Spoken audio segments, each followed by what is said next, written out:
Yeah. i1Tesla. So we're here with Brian Jenkins. How much money do you think you save on gas? A lot.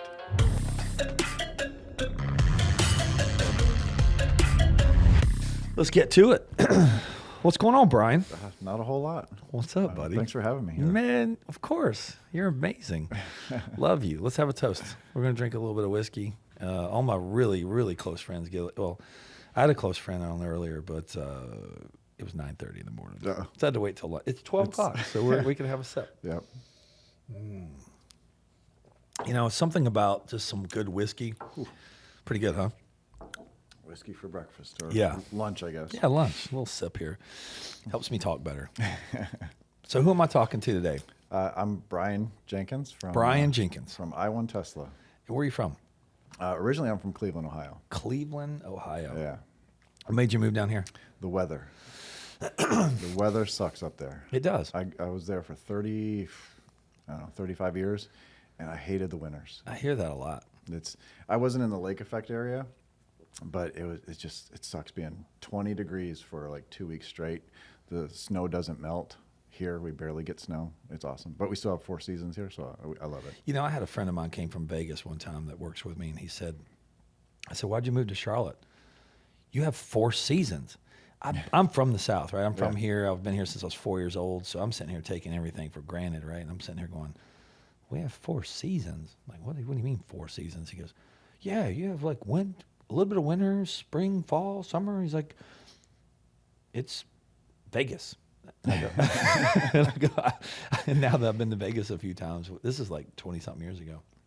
I went to Vegas. I was like, now I understand. Mm-hmm. Yeah. You can cook burritos on your dash in the summertime. Anyway, so what did you used to do when you were in Cleveland? How old were you when you moved down here? I was 35 or something like that. We moved because my wife got a job. Okay. Works for the hospital here. And what's your wife's name? Karen. Karen. What does she do? She's a nurse. Nurse. Yeah. She works for the hospital down here, and we were looking to move down in a better area, and someone headhunter called her and said, hey, have you ever thought of Charlotte? And we're like, yeah, it's nice down here. But she grew up in North Carolina. Oh, okay. On the other side, towards the ocean. And she's always wanted to move back, and she's always wanted to push us down here. And what'd you do when you got here? I was making furniture at the time. Furniture. Yeah, I had a little shop in my house, and I was making small furniture. I used to make iPad cash registers. You square out there. Well, before they had their own equipment, there was just an iPad or a phone. So I made an iPad stand with a drawer, and it looked like a Flintstones computer, really. And I sold them all over the place. That's crazy. Yeah. Who taught you how to make furniture? Out of high school, I went to work at a cabinet shop while I was going to college for a little bit, and I just fell in love with it. It was common sense to me. I did a lot of kitchens and bathrooms, and then I got into some furniture and stuff like that. And it was the creative side of me. It was fun. That's kind of why I like YouTube. It's very creative. I can do whatever I want to, and YouTube. Yeah. So what you work on YouTube? Yeah. i1Tesla. So we're here with Brian Jenkins. Brian and I met at Cars and Coffee. Mm-hmm. I was interested in what he had on. He had a shirt on that said i1Tesla, and I said, what is that? And he goes, well, I started a YouTube channel about Teslas. And Teslas was probably maybe 2 years, I guess, as far as the traction. Maybe 2 or 3 years. Probably, yeah. Yeah, like two years of traction of like, in the window tinting world, a lot of guys were fearful of the Teslas because they have such a huge, large back window. And I'm over here thinking, wow, okay, well, that's a lot of glass. We've been doing a few of them. I was one of the first guys in Charlotte to do the big one-piece back window. And I was like, you know what? For my window tinting business, I think getting to know this guy would probably be pretty good for my business. So I'm over here motivated, have an incentive going, hey, man, how would you like me to tint your car in exchange for you to show people what we do at Sunstoppers? And I guess the sky was the limit after that, and we ended up liking each other. And, you end up being a great guy, and your wife, Karen, is an amazing woman. I love her to death. Yes, she is. And her personality fits me. Yeah. And most of the really close friends of mine in my life are like you. Really? Every one of them. They're quieter. They're more introverted. They're smart. They're analytical thinking. And I'm the spark. Yeah. I'm fuel. You're the motor. Yeah. And I'm definitely an introvert. Absolutely. Which is great for YouTube because it's a very lonely business. It's just me and a camera and a computer. Right. I do get to meet everybody, or a lot of people, and it's fun. But it's very, very lonely sometimes. And you like that. Yeah. Yeah. See, I didn't understand years ago as an extrovert. I fuel myself around being around people. So when I'm at the gym or I'm at a social event or I'm sitting at the bar, I can't sit there and not talk to somebody. Yeah. Like I have to go, hey man, what's up, bro? How you doing? Like I'm always constantly touching and feeling and asking for someone to be in my space. I'm like, hey, and I've learned after many years, as I get older, that I can read whether someone wants to engage with me now or not. And I don't push the envelope like I used to. Before, I used to just overtalk people and just start talking about random shit and just start going crazy. And I'm just being me, right?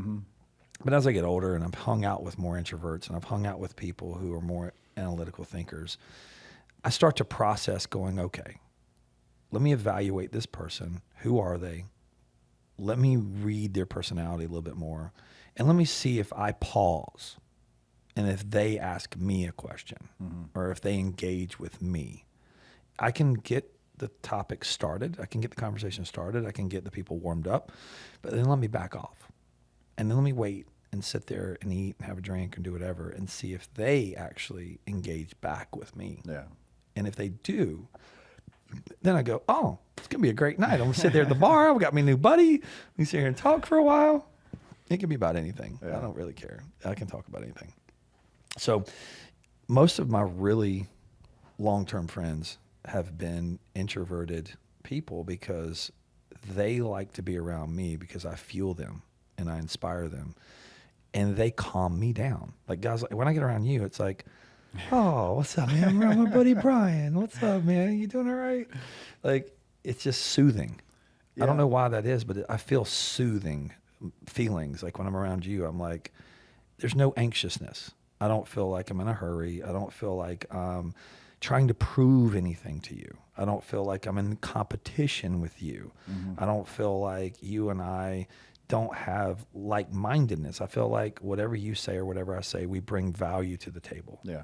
Does that make sense? Yeah. I mean, it's like my calming nature, I guess. Yeah. But I can turn it on and off. I used to sell cars for 8 years. You sold cars? Yeah. Get out. I didn't know that about you. Yeah, up in Ohio, I sold Fords for 8 years. No. I loved it. Did you? Yeah, and you can't be an introvert if you're a car salesman. That's crazy. But, I learned a lot with that. What'd you learn? Just how to read people, how to talk to people, and how to deal with, everyone has issues. How to deal with the issues of them trying to get a car, or how to deal with the managers, because that was a major issue. At the dealerships I worked at anyway, you're working the customer and the sales staff, or Right. the managers. Yeah, I sold cars when I got out of college. I worked at Scott Clark Toyota, and I can tell you this. I think it is vital or urgently important that people, when they get out of college, or even before college, go sell cars for 3 months. Just 3 months, 90 days. You will learn so much about people. You will learn so much about yourself. Yeah. And you will learn how to, and I know this is probably not the right word, manipulate the managers. It sounds bad, but yeah. You know what I'm talking about, right? I do know what You you're got to talking go manipulate the managers because you're on commission. And if you don't sell a car, you don't make any money. Yep. So you got to go tell the manager, hey man, this guy's wanting to buy a car today. He's looking for the best deal. He's got a good trade. You got to go pump up the manager Exactly. to get him excited to give you the best deal on that car. Especially being young in the car business. Yes. If you're there for a long time, and you have a rapport with that manager, it's can be more fun. Yeah. But yeah, you're working for the customer, because if they don't buy, you don't. You are not don't working pay for the rent. manager. You're not working for the owner. You are working for the customer to be a middleman, to negotiate on their behalf, like a lawyer. Like you're there to help them buy a car. Yeah, and if you have a good manager that understands that, then it's fun. Yeah. But if they don't understand, that they just care What's about the their most money paycheck. you made in a month selling cars? I think I made 10 grand, 11 grand, or something like that. It wasn't huge. I mean, that is a lot. What of was money. your commission? But We got paid 20%, 25. It was different because we were right by a Ford plant, and I sold Fords, so they have a set price. So it was different the way we got paid, but we got paid on aftermarket stuff. Used cars. New. I mostly did new, but then you add a bed liner to the truck Right. and all sorts of stuff. So you sold cars, 8 years, built cabinets, Yeah. moved down here. Your wife got a job working for hospitals. She does fairly well. Yeah. You have 2 children. What are their names? Ashley and Kyle. Kyle. Yeah. How old is he? He just turned 18. That is amazing. Yeah. Mine turns 18 June 4th. Oh, cool. So Colby will be 18 June 4th. He's not my responsibility anymore. Yeah. I said, here's the world, buddy. He turned 18. He graduated early, 6 months early, which is awesome. That's killer. He didn't care about school, but he wanted to get out of it, and he got a job at the hospital. No. So he's working down in Charlotte here. That's amazing. And in sterile processing, and he loves Cool. it. That's awesome. So anyway, where did the love of cars come from? I've always loved cars. I've always liked cars. What, since you were a kid? Yeah, I mean. Did you play with model cars? Oh yeah. Did you have like, Hot Wheels? I had some Hot Wheels. I had a bunch of Hot I had a Wheels. bunch of RC cars. I used to Okay. love those Yeah. things. And it just, you play the game with your brother. My car, my car, my car. And Yeah. you just learn the cars that way. And I still remember we went up to Canada I think I was like 5 or 6 years old, and we stopped. My dad's from Canada, and we stopped at a dealership because we had to go to the restroom. Well, he pulled into a Lamborghini dealership. And mistake. Yeah, no salesperson came up to us, of course, but we got to sit in. I think it was a Diablo. I can't remember exactly, but You sat in a Lambo. oh yeah, Yeah, and you were like, I want one of these. that's the only time I've ever sat in a Lambo too. That's crazy. Well, really? Yeah. Oh, I can get you one if you want to drive one. You can go drive one. I'd love to. They're not that much fun. Um, They sit low to the ground. Honestly, it's a different experience. I mean, I've driven them, and McLarens and Bentleys and Rolls Royces, and you name any car, I've driven it. Okay. And it's funny how I've been working on cars for 30 years. I say 30 years, since 1988, 90, 1990. How many years is That's- that? 30? I can't do math. Me either. 90, 2000. Yeah, it's been a long time. So what happens is you build up an immunity towards cars. Like you're around them all the time. Yeah. You're like, I used to tint those. I drove those. It was no big deal. I always said to myself, I wanted to buy a Lamborghini. I wanted to just say I owned one at one time, and I almost bought one like in the last year. I literally just about got one. I pulled the trigger on a Venador, orange one. I literally had the deal worked out. I was going to buy it and everything. Should have. I know. With the values now. I already know. Yeah. And that's what I looked at it as a value. And I was buying one. I had the deal worked out, I had the financing worked out, had the down payment, had everything. They were going to ship it to me. I got cold feet. And I got cold feet for one reason. I felt like if I bought a Lamborghini, Mike Burke, 6'2", 250 pound, larger than life, obnoxious guy, goes and drives an obnoxious car, I felt like I was going to lose respect of my employees. I felt like I was going to lose respect of the people that work really hard in my company, and that they were going to look at me different, and they were going to look at me as a spoiled, guy that, has worked hard, but look at this dude, he's out riding around this damn Lamborghini. Yeah. And I honestly had I was self-conscious about buying one. So I feel like, I drive a Mustang GT500. It's a $100,000 car, which is nice, but it's a Mustang. Yeah. Okay. I drive a nice 392 Jeep Wrangler. It's a $100,000 Jeep, Yeah. but it's a Jeep. Yeah. I drive a diesel truck. It's $80,000-$90,000 diesel truck, but it's a truck. Yeah, there's certain cars that will do that. The Lamborghini is definitely a flashy car. Yeah. But like the ones you have, orange Mustang is flashy It's too. pretty flashy. Yeah, I know. But like Porsches, I was always a Porsche 911 fan. That's what I wanted before I got into Teslas, and it's still a cool car. I would love to have one, but I see cars differently now. Teslas are fun, but they're not. It's not a Mustang. It's not a Porsche. There's differences in cars, but it's I don't know. I'm not into the cars like I used to be because of I don't know if Tesla's ruined me for that, because it's not really a driver's car. But I can see myself going back to that eventually. What was your appeal to buy a Tesla? Safety. Really? That was the biggest thing. Safety. Yeah. What makes them so safe? They're the safest cars in the world. They make 4 cars, and they're the top 4 safest cars. But what really got me was when we moved down here, we live in Mooresville, and Charlotte at the time was an hour drive because they were working on 77 forever. And Karen would work, 10, 12 hours and then call me on the way home and say, talk to me, I'm tired. And at the time, I'm talking tech. I'm big into Apple stuff, and at the time I was into Tesla and talking about that stuff, and that's putting her to sleep. So I started really looking at Autopilot and all the safety things on the car, and that's what really got me into it. It wasn't the environment, it wasn't I guess it was the tech, but. Because I always looked at Tesla as a technologically advanced company. I never looked at them as a car company. It's a computer that happens to be a car. Correct. Yeah. That's how I look at it. Yeah, but it was the safety part that was the biggest thing. That's important. I'm so glad you said that because I didn't know. Yeah. And as a car guy, I want to save the environment. I'm going to be driving a battery-powered car. And you hear all that bullshit. Yeah, I don't really know how much that's going to affect the world. Somebody's got to make the batteries. The batteries are reusable. Tesla's working on fully recycling them. They can take all the chemicals out and put it back into another battery, and it's recyclable. They can put those batteries into like the power walls or something for your house. But we're still here. We're getting power from coal. We're still getting power from, we're just extending the tailpipe to somewhere else. It is better for the other cars on the road because the tailpipe's not right in front of you if you're sitting behind the car. How hard is it to drive a car that doesn't make any noise? Oh, it's fine. How long did it take you to get used to that?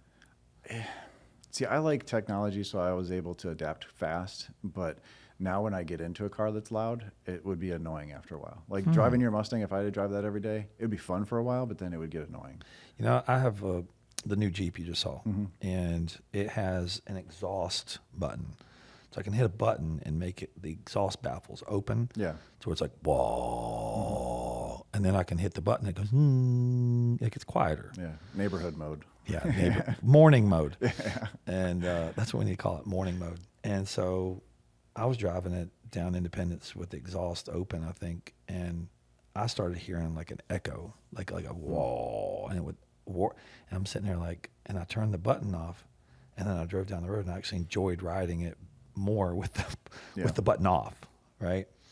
In the Mustang, there's a thing called a track mode, and there's performance mode, there's track mode, and there's normal mode. And I opened that sumbitch up and I put it in track mode, and I'm like, when I get in that thing, it's like it's on, brother. Yeah. Like I have to drive it very little because I go 0 to 100. Every ramp, every second I get, I'm going to get a ticket in that thing. And I haven't gotten one yet, thank goodness, knock on wood. But you're that close to Tesla life then. Because that's the way it is with these things. Teslas are very torquey. Yes. They get up to 0 to 100 so quick. Like we're talking seconds. And I drove one in Indianapolis. My buddy Kyle gave me one as a loaner. He used it as a loaner car in the same business. And I was there visiting, doing some consulting for him. And he said, I'll just drive my Tesla back to the hotel, and you can just use it as my loaner car while you're here for 3 days. And I'm like, all right. And I drove that thing, and I had never, ever, I guess when I drove a golf cart, I felt somewhat similar experience when you let off the gas. Okay, yeah. So I wasn't familiar with letting off the gas, that the car would just decelerate so quickly. It was like, whoo, it's like it really shocked me. Yeah.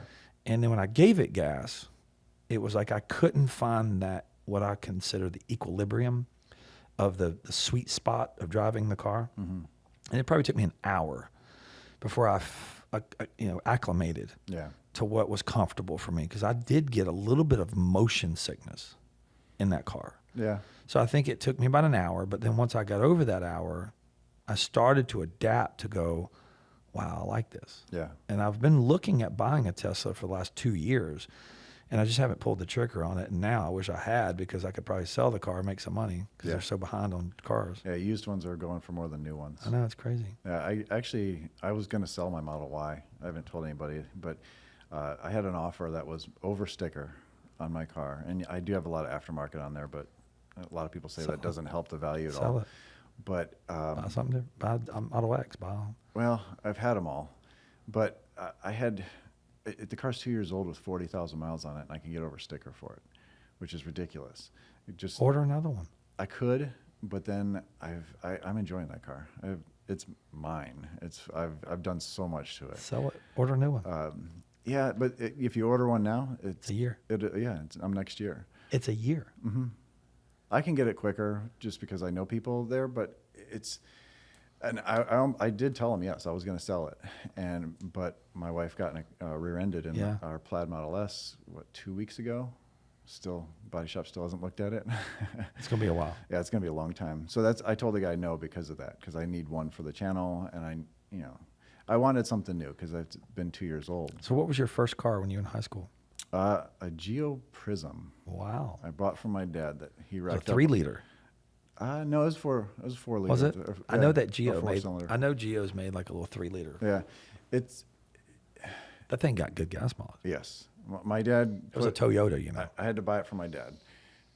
He gave me a good book value on it, but it was 130,000 miles on it. It ran great.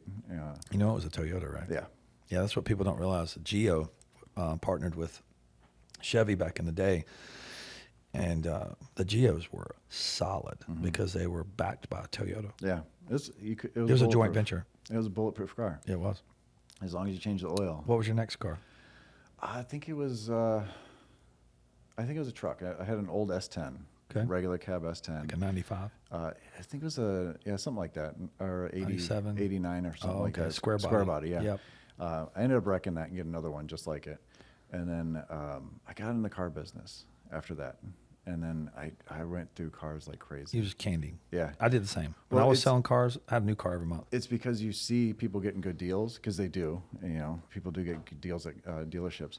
And you see all these cars coming in, these used cars. And you're Trade like, in. oh, man. Oh, I can can get get a deal. I Well, can get a deal well, on you, that. You but- see the ACV, Yeah. actual cash value of the trade. Yeah. And you see what money they put in. You see Yeah. the black book value, and you see the blue book value, and you see the NADA value, and then you see the loan value. And it was funny because I was taught this by one of the sales guys at Toyota, because I was there for a while, and he said, Mike, when you see the right car, buy it. And I go, what do you mean? He goes, when you see the car that has a high loan value, and I go, loan value. So I start looking in the book, and this is the yellow NADA book, and this is what the banks used. Okay, I don't know if you knew this or not. We didn't look at that stuff as they didn't teach us that. Anyway. Okay, so I got a little more knowledge, and I started to get into the management side, and I started getting into the finance side, and I started looking at the bank value. So we would have the average black book, the little black books that came out every week, which were like auction reports. Yeah. And they would tell you the average value, clean value, and then out of book value, and then and the black book is what they used. It was like an average value. Yeah. And they would deduct mileage and condition and things like that off of the average value. But you would look at the black book value, and it'd say maybe you would have a Camry that came in that was a couple years old, and the book value would be, say, 14 grand or black book value. But the bank NADA loan value would be like 19,000. So what you do is, when that ACV, actual cash value of the trade-in at the car dealership, because when they say they're going to give you $17,000 for your car, they're not giving you $17,000 cars for it. They're giving you like 14. Okay, because what they did is they inflated the retail value of your car, and then they inflated the retail value of their car, and then they make it what's called retail to retail numbers. And if you want wholesale to wholesale, we'll do wholesale to wholesale. Yeah. But we're going to do retail to retail because it looks fancier. It looks better for the banks. Yeah. The banks are going, oh, here's the retail value of your car, here's the retail value of our car, and here's the cash down that you need to put down to get to the payment that you want. And they never talk about interest rates at all, based on your credit score. Yeah. And your negotiating skills. Yeah. Is that right? Yeah. This is a range. This is a range. This is Your on your the- credit score is a 690. Yeah. So we're going to put you between the 3% and 6%. Yeah. Your buy rate was 3. We're going to sell it to you for 5, and we're going to make 2 points. So anyway, so I started learning more. So I bought a car, but I went to the bank and I borrowed $19,000 on a car that I bought for 14. So all of a sudden, I pocketed $5,000 on the car. Drove it for 3 months. Sold the car for 19. Pocketed $5,000 profit on the car, but I got the profit from the bank. Mm-hmm. I didn't get the profit from the person that bought the car. I got the profit once I sold the car because then I had the loan that went away. And I started doing that. And I started like flipping cars. I'd buy trucks. A lot of the Tacomas back in the day, they hold their value like crazy. So the loan value would be high. A guy would trade in a single cab Tacoma that still had high book value, but he didn't want a single cab truck anymore. But not many people wanted the single cab truck because they wanted the extra cabs. Mm-hmm. And so we would steal the single cabs. And we'd get those for like $11,000. And I would loan 17. So I'd make $6,000 off that truck. Yeah. And then I would turn around and You're sell. treating it like real estate. Like real estate. Yeah. And that's how I used to do it. Yeah. I would want a new car. I'd flip cars and I'd buy a really good deal on a car and I'd sell it later, just as it was out of the manager's view, and then make some money on it that way because they didn't like us buying up the good cars. 3 months.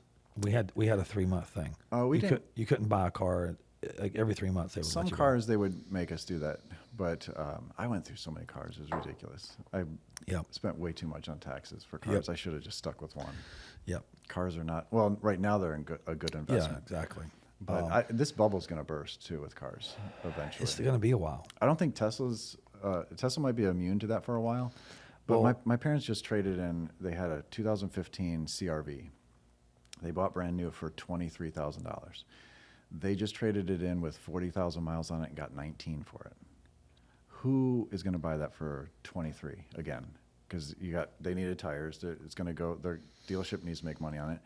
You're buying a $10,000 loss already at that. I'm not going to say where they traded it in at, but it's stupid. The market is going to crash. Well, it is, but it's going to be a while. Oh yeah, and the reason why I say it's going to be a while is because I know a lot of guys that are still managers in car business, and there's still shortages. Okay. Yeah. But the semiconductors, my friend works for, hold on, is it Nokia? Okay. Nokia, is that right? And he was telling me the amount of semiconductors that they've had to buy, and other industries have bought so many that they literally have stockpiled them. And then all of a sudden they can't meet demand. And then all of a sudden they said projection, this is what their projections is, fourth quarter of 2024 is when semiconductors and manufacturing is going to hit back to a normal pace. Yeah, that makes sense. Fourth quarter of 2024. And in the meantime, they're going to cut production of certain models of cars and trucks. Because what they're going to do is they're going to go make the most profitable cars and trucks first. Yeah. And then the ones that they are not going to make are going to be really big shortages on. Like right now, for our business, we ordered 4 transit vans that we got the last order for this year that won't come in until September. Oh, wow. And we ordered 4 of them because we have Sunstoppers outside of Charlotte, plus we need to replace a van, plus we're trying to grow. You can't get a transit van. We got them for $33,000. The day we get them, we made money. Yeah. The day we take delivery of them. Yeah. Excuse me. I've got other Sunstopper dealers looking for transit vans. And Thad, what I consider our operational manager, took this upon himself because he helps run the residential commercial division. And he saw this. So he went and ordered them for us.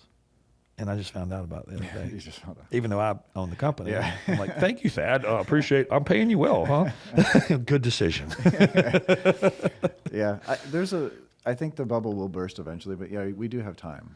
I think it is time, but But that's one of the things Tesla's been doing is making their own chips because they can't get them. Right. And that's why they're able to produce cars when everybody else slowly. can't. Yeah. It's still slowing down. But so when did you buy your first Tesla? We bought our first one in October of 2017. We bought a Model S. Okay. I finally convinced my wife into getting one. Okay. I didn't need it at the time because I was a carpenter. and she wanted a new car, and she hated Tesla because I talked about it too much. So she said, let's go look for a new car. And I said, well, what do you want to look at? And I made an appointment for that dealership. And then I said, well, we're going to look at a Tesla as well, but I'll make it for afterwards. So we went to a Mercedes dealership here. I hated the car. It was so small. And then we went to Charlotte to look at the Tesla. And that was the time they couldn't test drive cars that weekend for some reason. And so we ended up making an appointment the next day because she liked the salesperson and the car. We went out to Raleigh and bought their demo car that they had there on the spot, which they don't normally do. They want you to order it, wait a month, well, at the time, wait a month or so, and get the car in. And we ended up driving it back to Charlotte so we could take delivery in Charlotte. And then I got my Model 3 in March of the following year, in March. So I didn't have to wait in line like a lot of people did because Tesla takes care of their own people, or the people that take care of Tesla. So if you already had an S or an X, you would get bumped ahead of everybody in line. So the Model 3 came out 2 years before that, or where they had the event, and people stood in line for the car and put their money down for a long period of time. I drove one at Christmas, and I placed my order Christmas, and I got it in March. So I didn't have to wait very long at all, which is great for me and the channel. And that's how I really started YouTube for Tesla. So what created your interest in YouTube? I've been with YouTube since 2010. Doing what? There was all cats back then. And Cats? Yeah, it was all cat videos back then. Cat? Yes, cats, like little furry creatures. Yeah. No shit. Yeah. Cats. Yeah. So you were doing cat videos? Yeah. And people were watching them? Oh yeah, I got a couple videos that are close to 2 million. 2 million views on cats. They're stupid videos from a long time ago. But this was back when YouTube would come to you to be a partner. Now you just have to get 4,000 watch hours and 1,000 subscribers, and you're a partner. You can make money. But back then, they actually came to you and sent you an email and said, "We want to partner with you."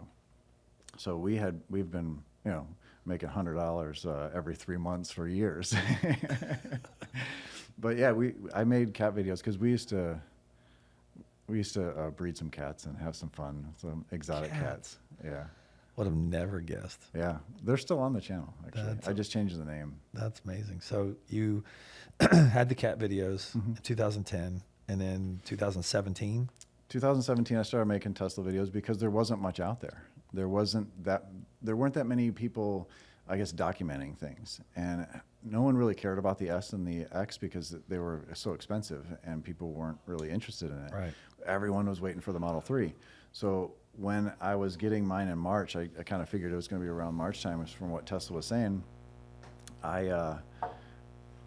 I went and I started documenting everything leading up to it, talking to finance. Where's the car at? I finally ordered the car, and I was doing a video every day, 5 days a week. And that's what really helped YouTube anyway. They kind of push you or promote you more when you do a lot. Or back then, they were always changing the algorithm. But I started getting some traction because people were waiting for their cars. And I just had fun with it. Yeah. That's cool. What's the video that did the best? The cat video? Yeah. I don't really know. I think it was just, I had an exotic cat. It was an African serval. And it was a big cat. It's like a little mini cheetah, 30-pound cheetah cat. And I think he was making some noise. I was holding him, and it's just a short video. It's like 1.7 million views or something like that. That's amazing. Yeah. So what's your best video for the channel for i1Tesla? I think I do a lot of customization stuff, but I think one of the best videos I did was I took one of the patents that Tesla created for their new wiper system, I think. It's not even out yet.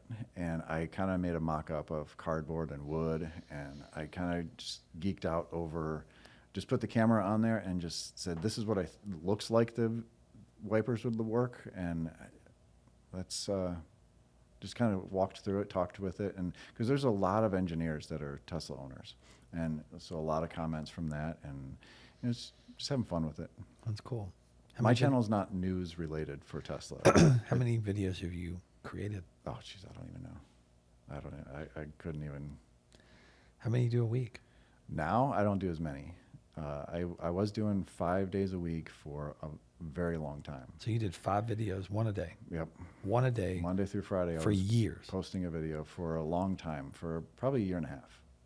A video a day. I would take some time off, like a week off or something like that, especially if we went on vacation, because that would be a long video. It would be because people like trip videos. Who taught you how to do videos? Myself, YouTube. What did you do? Just watch YouTube? I've got a degree in YouTube University. Everything's on there. So you bought a camera? Yep, I was using my phone for a long time. I didn't actually buy a real camera, until we got invited to the Model Y event out in California, and I didn't want to show up with my phone attached to a tripod. So I actually bought a camera at the time with a good microphone, and I could have just used my phone. Everyone else was. Do you use this camera now? Yeah, I still use it. Yep. Do you have editing software? Yeah, everything's on a Mac. I use Final Cut Pro and all the plugins with that. And just how long does it take you to edit a video? It depends on the video. If it's a long tutorial on how to do something, how to install something, that can take some time. But the way I look at a video is I have the whole video in my head before I actually make it. So I kind of know what the scenes are. And that's how I built furniture before. I would have the whole design in my head. I would actually work through the cuts in my head before I actually did it, and I would make less mistakes that way. So I kind of just did that same thing with the videos, and I already know what the video is and already edited what it should look like anyway. Pretty interesting. So it doesn't take that long, but you have to watch it multiple times, and that can take. If it's a 20-minute video, it takes a while to keep. So watching. when you shoot a video, you go dump it, unload it, and then go edit it, and then upload it that night to YouTube? Yeah, some videos take a while where you have to go back to it and add more things later on, but they can take weeks sometimes. So to master YouTube, do you have to learn how to put key tags, keywords? Like what? Coach me a little bit. I don't know if you can master YouTube. Coach me. They're always changing the algorithm, where before tags were huge. Titles used to be big. Now I think thumbnails are huge. You have to have a really good thumbnail. There's so much that they're always changing. And it also is how often you post, or if you're doing the YouTube shorts, or there's so much to it. And it really depends on which category you're in with YouTube. There's so many different categories in that. The gaming side versus tech related, or cars, and Tesla's kind of in between tech and cars. What's the best month you ever had? Actually, I don't make much on YouTube. You don't make very much? No. I make more off of the companies I work with. So you send referrals? Yeah. So you have links to... I have links. There's a company this Chinese company that makes a lot of aftermarket parts. I've kind of partnered with them, okay, and I do a lot of their install stuff. They send me like the first iteration. I get instructions in Chinese. I have to figure it out with pictures half the time. That's funny. And I actually work with them, and I tell them, hey, this didn't work. You do this, and we're kind of partners. And I actually, with them, I've got a good enough relationship with them where I actually will suggest parts or products. And they'll make them? For the most part, yeah. That's cool. There's some sitting out there that they haven't made yet. I think. So you get a royalty off of that? Yeah, yeah. I get a small cut. It doesn't affect the price of the person at all. I get a discount code for them, which saves 15% or something like that, and they send me some kickback. That's awesome. I don't get to see exactly how much goes through, but I enjoy that because I like seeing that grow. I like seeing other companies do well with it because you helped my company. Yeah. Yeah, we partnered on a few things, and now your daughter works for us. Yeah. That's awesome. Yeah, Ashley's doing great. Yeah, she's doing good. Yeah, she likes it. She does. Yeah, it's cool. So now this new venture of you wrapping. Yeah. You're now wrapping Teslas. Well, I got into it just because I wrapped my own. Yeah. And you did PPF on my cars. Yep. And I've wrapped over top of it, which is I wanted to see if it would work, and it does. And I like the idea of color changing because YouTube, you have to stand out. Yep. And paint protection is awesome, but it's not. When I have a gray car and you put paint protection on it, it doesn't stand out from everyone else on YouTube. So I've kind of do some wild things with my cars, and when I was taking my Model Y, and actually I talked to you before anybody else about making it an off-road Model Y. We were talking about going wild with a wrap and doing crazy stuff, and I just fell in love with that. I enjoy that too. The thing about wrapping is I think it just takes longer. It's not scalable for me business model wise. So I don't like I like the hobby side of it. Mm-hmm. Like if I was to have a nice garage at my house and I wanted to wrap a car and color change it and I could do it myself like you do, yeah, it'd be fun. Yeah. But when you try to do it for customers and you have expectations and you know, to me it's a harder process. Yeah, it depends on the cars too. I've just wrapped Teslas, and they're Yep. easy. You don't have to worry about door handles with Teslas. Makes a big difference. Yeah, huge difference. You just have to take off the mirrors, and actually, you really don't even have to do that. It's just it's creative, and it's kind of the carpentry side and being creative. It's fun for me. Yeah, you get to edit videos on YouTube. Now you're doing wrapping, and you've had a Model S first, Yes, and then you had a Model 3. correct. Now you have a Model Y. I traded in the 3 for the Y. And then now you have Well, we traded in the S for the Model X as well. X. Yeah, the right. SUV. So the first Model S, you traded for an X. Yes, And then the first Model 3, you sold and got the Y. Y. And now you have a new Plaid S. Yes, Yep. How bad is that car badass? it's ridiculous. Beyond badass. It should not be legal. Really shouldn't. The car shouldn't be legal. No. Have you driven one? I have. Okay. It's scary. Yes, it's stupid. I literally could line it up next to every exotic car in Charlotte and it would smoke it. Any car, it doesn't matter. It would smoke it. It does not give up. It's 1,000 horsepower up to 200 miles an hour. It's stupid. It makes you sick. I'm used to it. So My stomach, like I thought I was on like Thunder Road at Carowinds. It was like, boom. I'm definitely used to it because we had an event up in Asheville, big Tesla event Yep. at the Supercharger, and we drove the Blue Ridge Parkway and everything. And I probably launched 25 times. It was fun every time. Oh, it's fun every time. Yeah. It does not get old. I get it. And I'm used to the speed. It doesn't make me sick, but after like the 25th one, it was at nighttime. We were doing some of them. I got out, my legs were shaky after doing a bunch because we were kind of in a parking lot. People were tripping.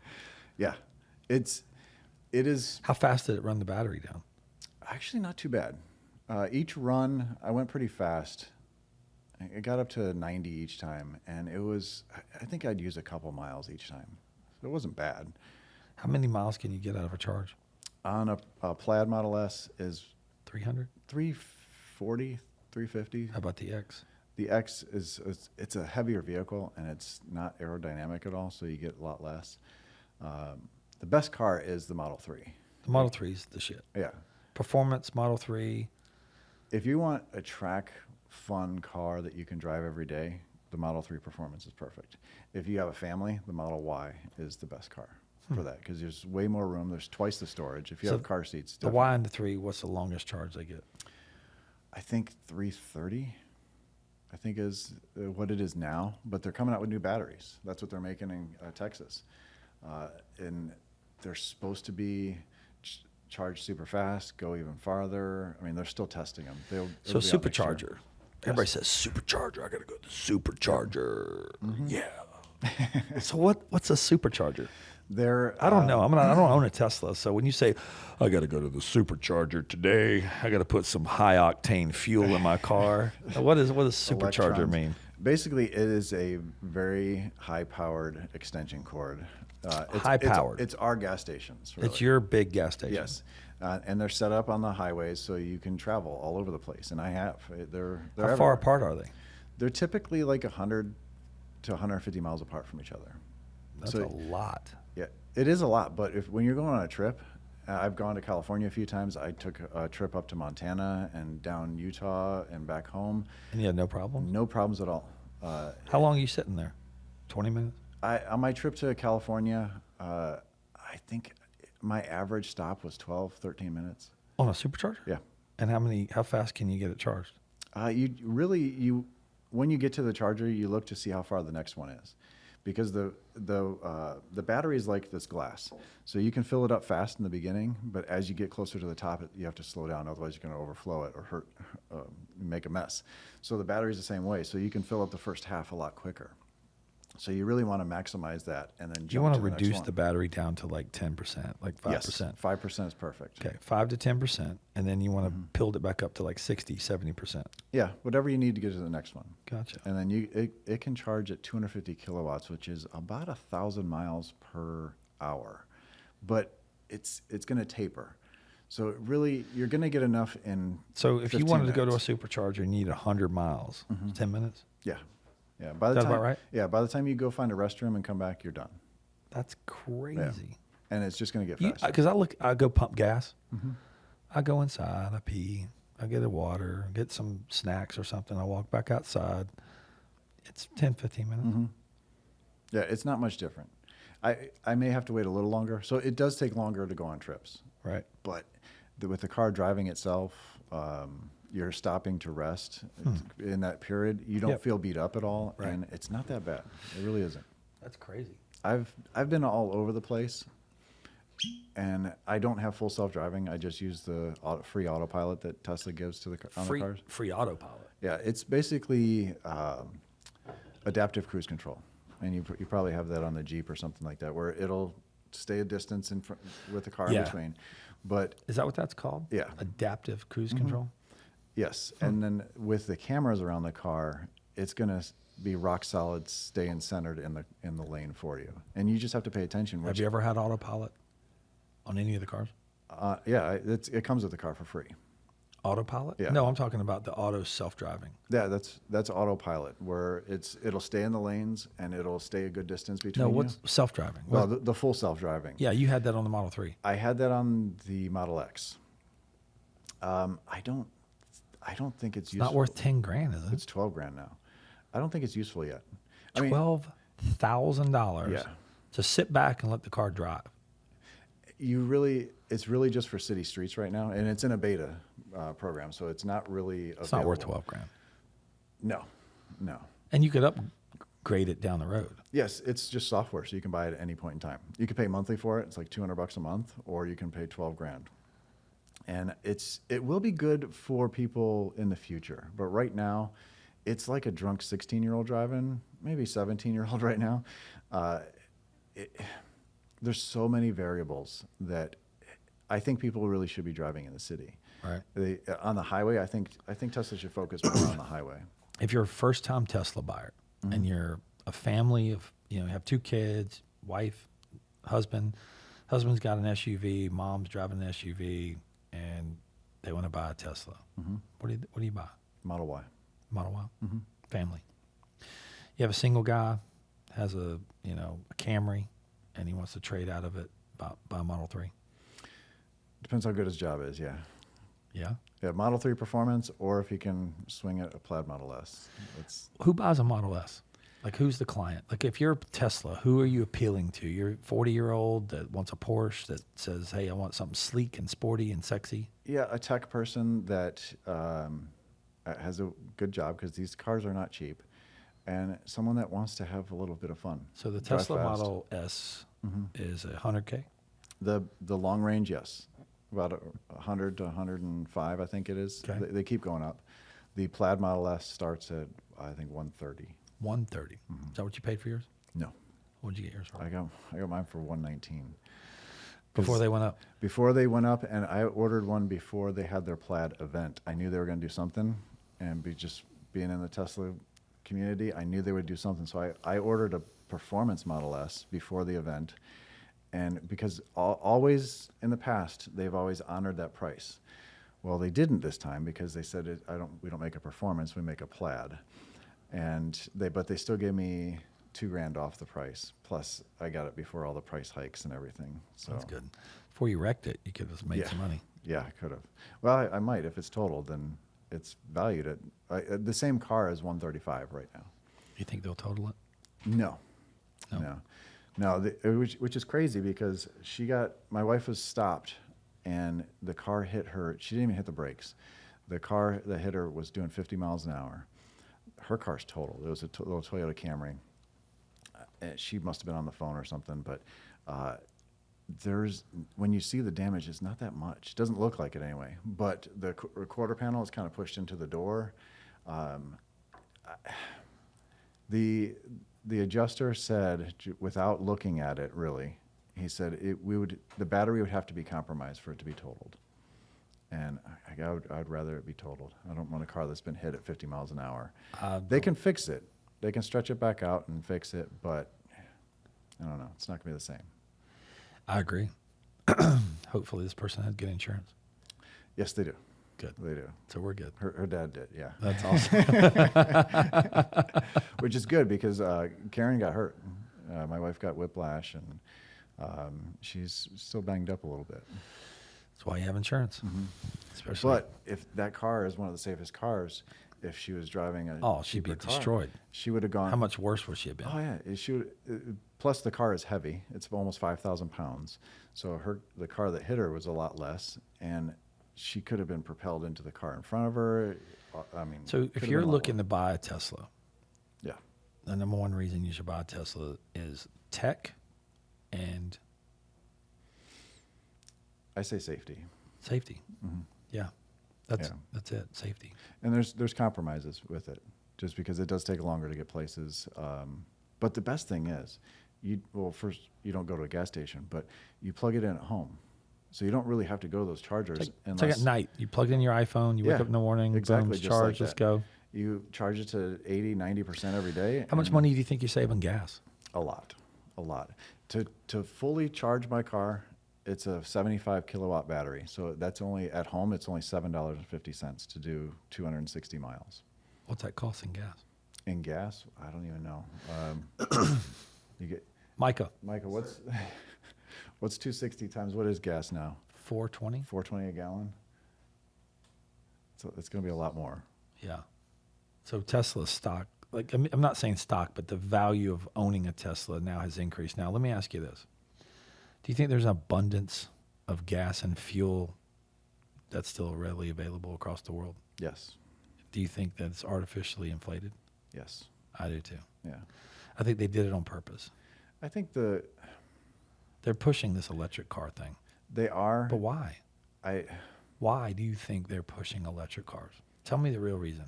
I don't really know the real reason, but electric cars aren't for everyone.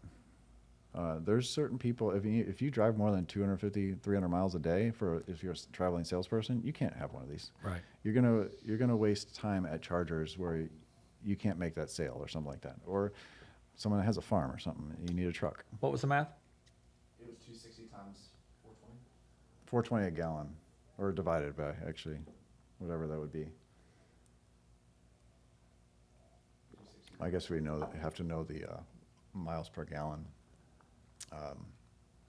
Again, I'm not good I'm at just math. curious. 260 divided by 420 is 61, almost 62. $62 versus, I'm bad at math, especially after Yeah, a couple of drinks. Yeah, it's quite a bit different. If charging at home versus a gas car, you're saving about, when we first got our Model S, Karen was spending about $120 a month in gasoline to go back and forth, and a good car with 30 miles to the gallon. Our first electric bill, additional bill on top of the regular bill, I think it went up, $50 a month. I think it was something like that. Even with 2 electric cars, it's not bad. I think went up like $60 a month because I work from home. I know when I got a hot tub, Yeah. my bill went up $30-40 a month. Just getting a hot tub, just keeping it hot. Yeah. It's not bad at all. It No. really is. And that depends on where you're at, too. North Right. Carolina is cheap for electricity. California's not. This is So, true. Yeah, everything. I was just in San Francisco, and it was $7 a gallon. That's $7 a gallon. That's ridiculous. Yeah, California. Well, it's also probably 25 cents a kilowatt over there, too, versus 10 cents here. So Why do people live in California? I have no idea. I mean, they're paying $1 million for a Cracker Jack It's box that it's you can buy a $350,000 house here. It's a cool place to visit, and I'm going there, actually. I'm driving, again, out to California for a huge Tesla event in August. It's a Tesla Takeover event north of LA, and there's supposed to be 3,000 cars. Charging is going to be a nightmare for that. When is that? August 5th, I think. Tell me when that is. It's gonna be. I'm gonna leave here plenty of time. I'm gonna leave probably August 1st. I'll fly out there and meet you. Come on out. We'll do a booth. Come on out. Can we? I'm gonna be a guest speaker at the event. Can you send me some details on that? Yeah. Because I'll have Expel maybe sponsor the event. Okay. Yeah, I'll definitely. We'll do a booth. Yeah. There's gonna be so many cars. Where's it there. going to be? In the Madonna Inn in San something. I don't know. Maybe I can rent a Tesla at the airport. If you're lucky, yeah. I might be able to rent one. Yeah. Come to the event. Yeah. That'd be cool. I'll pick you up. That'd I'm be- driving. I'm in. I'll come. So August. August Tesla. 5th, I think it is. It's only one day. It's a Saturday. It's supposed to be. I think there's already 2,000 or 2,300 people. Send me the already signed up. details. Yeah. Who's putting on the event? It's the Tesla group out there. Okay. Tesla. There's How'd you get in with those guys? one of the guys. One of my subscribers is in their group, and he loves my channel. And he said they were looking for people to speak at the event, and he says I want Brian to go there. And there's quite a few of us going. What's he going to speak about? I think I'm going to talk about YouTube and starting YouTube, and just take questions. Are they going to be outside? I think they're going to have stuff inside. Gotcha. I hope Well, so. if you need anything from me, let me know. Yeah, I will. Because I'll talk to the execs at marketing at Expel, and maybe they can sponsor a little Yeah. bit, do a booth, something. Yeah, I know they're still looking for stuff like that, and there's going to be plenty of people there. I can help that There's, out. Yeah, no worries. it should be fun. So I'm going to go there. It's just for one day, but I'm going to. Micah, you want to go to LA? Yep. Yeah, we'll go video it. Yeah, I'll bring Mike out. that'd be cool. We'll do some videos. Tesla event. It'll be sick. Yeah, I think it's, if you look it up, it's Tesla Takeover. You wanna look it up? August 5th. August 5th? Put that down on your calendar there, big boy. But there's Tesla groups all over the country. There's one for Charlotte, there's one for Raleigh, and there's one for Asheville. And it's just these Tesla owners put up, or there's presidents of these Right. groups, and then they actually get contacts with Tesla, and they get special treatments for things, and they can put on events. And I'm going to have to get one. You should. I think I might have to buy one. You should. Performance 3? Yeah. That's what I need. Yeah. I want a rapid orange. You You help could. me? I can help you. Yeah. The 3 is nice. The Performance 3 is nice because you get track mode with that. How long is it going to take me to get one? Well, you know people there too, so I do. it shouldn't take long. They're actually building the Performance ones first because they make the most money off All of the right, I'm going to have Performance. to order a black one. Yeah, order black and Black interior. Yep, Black it out. yep, Smoke it out. yeah. I'm in. They're a fun car. They drive so much better than the Y. I think I'm going to have to get one. It looks like the same car, I think it'd be fun. but the 3 drives so much better. I think it'd be fun just to go to the events. Yeah. Rapid orange. Put Expel on it. Put, Mhm. yeah, I'm in. Sunstoppers. Yeah. Let's go. So anyway, so when you started doing YouTube, hmm hell, you did everything with your phone at first, Yeah. and then you got a camera. What Mhm. camera did you get? It's a Canon 50M or M50. How much was it? It's like $500. That's it? It does 1080p. I mean, it'll do 4K, but it's not good at it. So I just do everything 1080p. Micah, you know about this little camera? It's a great camera for YouTube. Do you have a drone? I used to. What happened? You crash it? No, well, one of them got ran over at the racetrack. Thanks, Kyle. But yeah, I used to have them, but then there's a scare with drones. If you don't have a license for it and you're making money on YouTube, Micah's a certified pilot. are you? Yep. That's And he's good to got a know. real good one. How much was yours, Micah? I think 2,500. 2,500. Okay. Yep. I had the You know I had what? that FPV drone You for know a what? while. I know where this other microphone needs to be now. It needs Yeah. to be over there with Micah so he can make comments on the radio. That's what we need to do, Micah. Yeah, you Yeah, got to be on there. definitely. Because I was watching Howard Stern, and he's got like the little producer people that he Yeah. walked in. Hey, look up this. And Yeah. Well, Yeah. like Joe Rogan's podcast. Yes. He's Jamie. Jamie. Micah. What the hell, dude? Micah, what the fuck? I Yeah. thought you were supposed to help us You out, get man. a TV back here. You could pump stuff up here. No, we need to put the TV here Yeah. and here, Yeah. like a little, and then have you. Yeah, thanks for the input. Next show, Micah, make it happen. Anyway, so what's the next event for you here other than August? You going to do anything else with Tesla? event. Are you doing anything here local in Charlotte, or going to Asheville? Are you doing any rides or anything like that?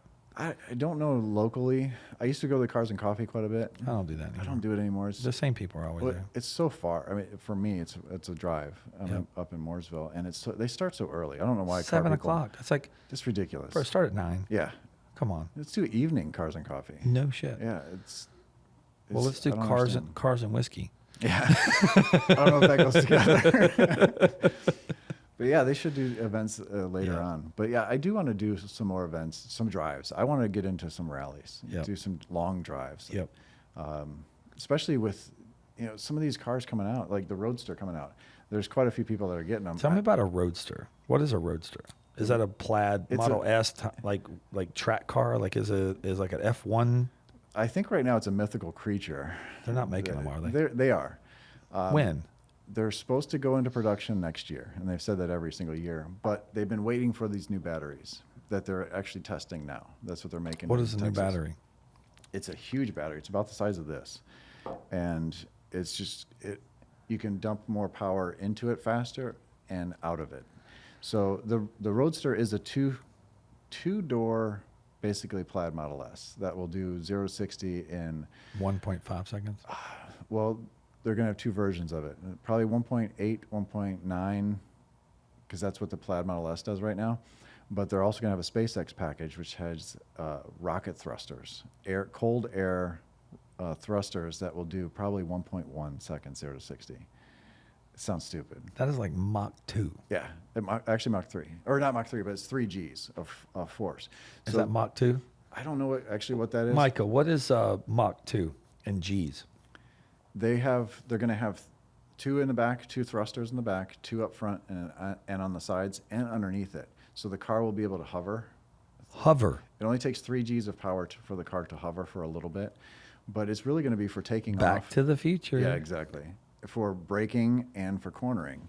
Micah. I don't think I'm going to get that package. What's the G? Mach 2. What is G force on that? Mach 2. You gonna go see the new Top Gun movie? I'd like to, yeah. I heard, even though I'm kind of a Tom Cruise fan, but I heard that the cinematic value of what they did with the cameras and the jets Mm-hmm. is worth going to see Really? the movie just to see what they did with the cameras and the jets. Yeah. The realistic exposure that they gave. Yeah. It's incredible. That's fun to go to the movie theater. I haven't been to the movie theater in forever. I love the movies, man. Even before the world went I crazy. like Netflix. I like my big TV at home, but man, there is nothing like.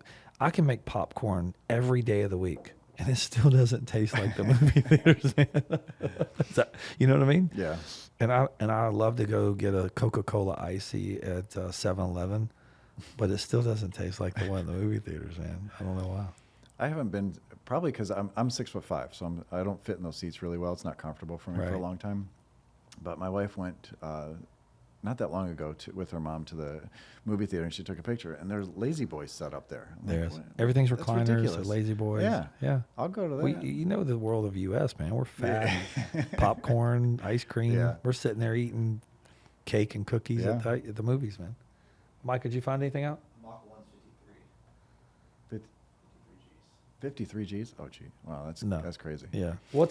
So if you were just like a Tesla Model S Plaid, what G force? Is it any G's on it? What's It probably, I don't know this, but it's probably it's over probably 1.5 or, 1.15 all the way to 60 miles an hour. wow. what'd you say, 1.15. 1.15 G's? That's crazy. That's insane. Yeah. So if you want to be a test pilot for the Navy, just buy a Tesla and Yeah. start launching that thing all day long. Yeah, it is.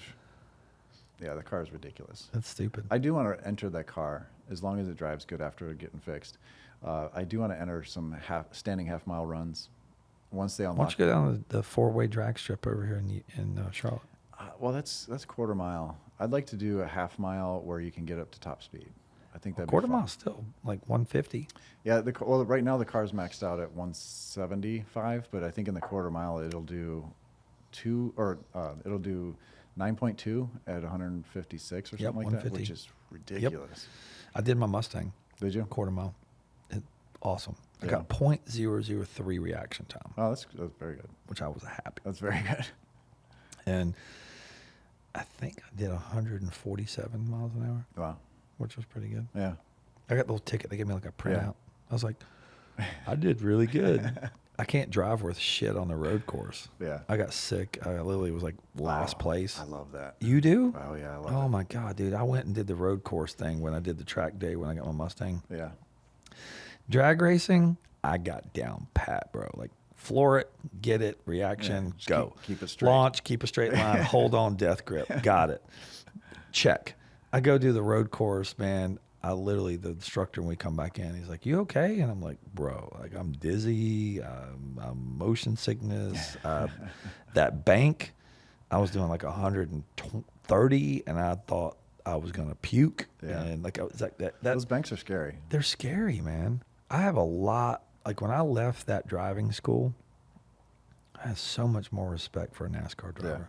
You did it here in Charlotte? Yeah. Okay.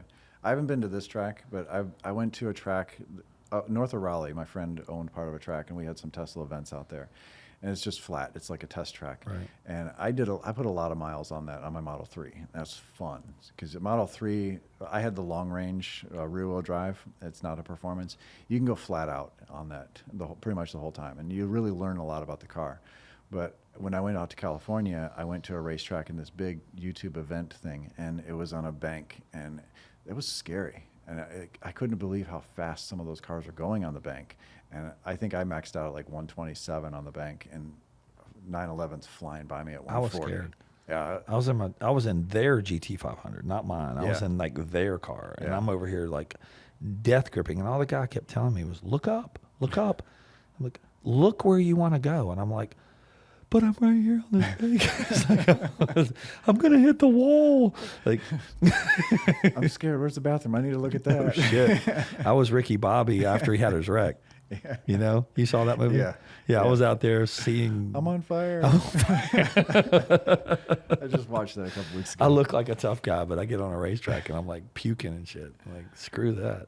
Yeah, it's fun. I haven't been on a track in a while, but it's fun. Put me in a cage in UFC. I'm fine. I can get knocked out all day long. I go on a bank in a car. No, get me out of here.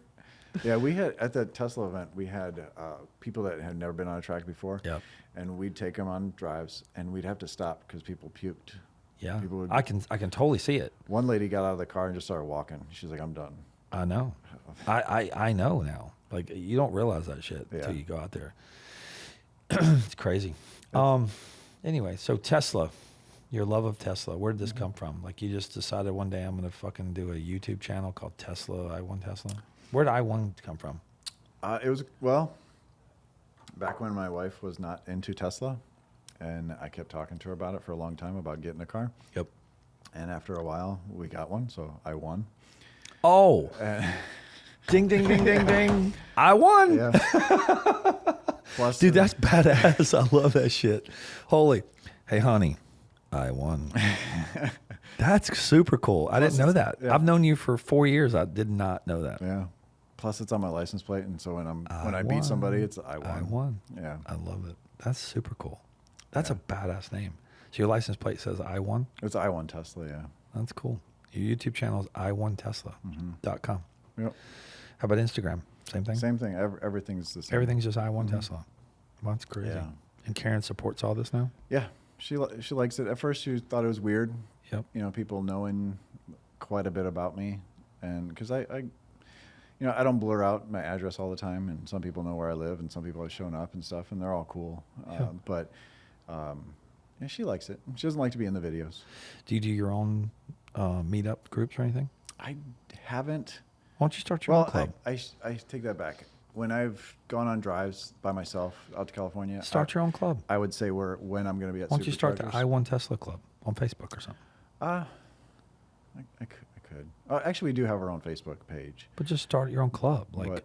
your own like cool kids. Like, do you drink whiskey? Do you want to do car shows at 7 at night? Yeah. Do you wake up at noon? If you wake up at 11 a.m., you're my friend. If you get up at 5, don't fucking call me. I'm not coming to the car show at 7 a.m. Sorry. Well, that's why I'd like to do these drives and Yeah. like get a group with. We'll do a like- meetup group where it starts at 6 or 7 in the evening and you like finish up at 10 and you have whiskey or beer. Yeah. We could do that.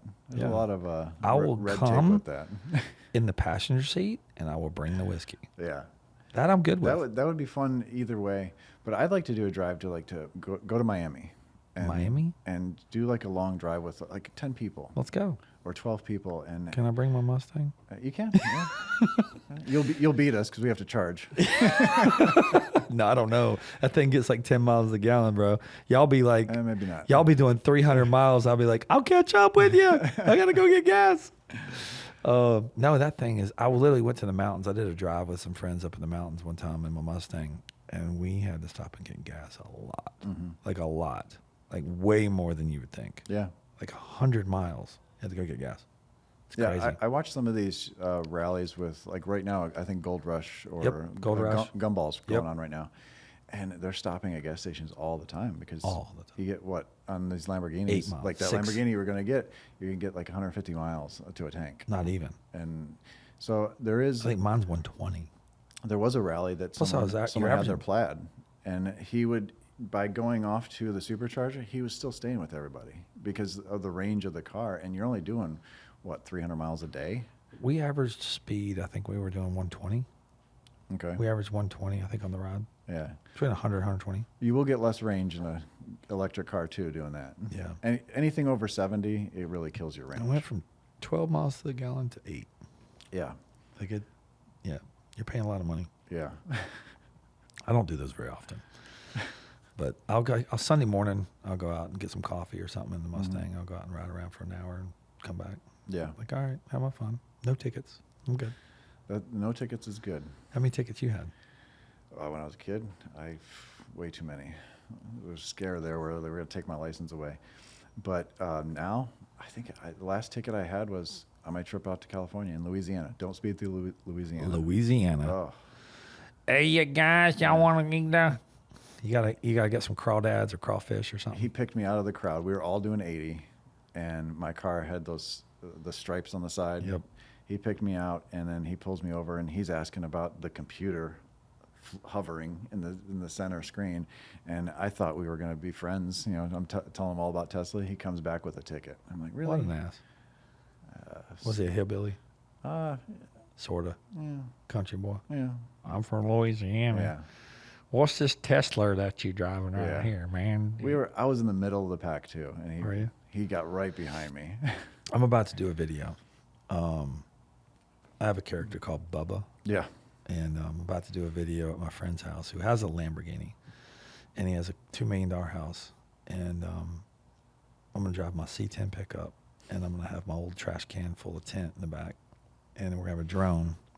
As soon as Micah gives me some of his time, we're going to do a cool ass video. I got it all planned. You know how you said you see the video before it happens? Yeah. I've already seen this whole thing. I've already watched the movie. I just can't wait to make it. So literally, I'm going to go in this neighborhood. I'm going to get lost. I'm going to find this house, and there's going to be a green Tesla. A green Lamborghini outside. And I'm going to spend like a few minutes trying to figure out how to open the car, right? And the guy's going to come out, and he's going to be like, is this one of them Teslas? I've been watching them things on TV. He goes, no, this is a Lamborghini. I go, Lamborghini? Oh, my God. And Bubba's a character that tints windows, but he's from the country. Yeah. And he's no good at it.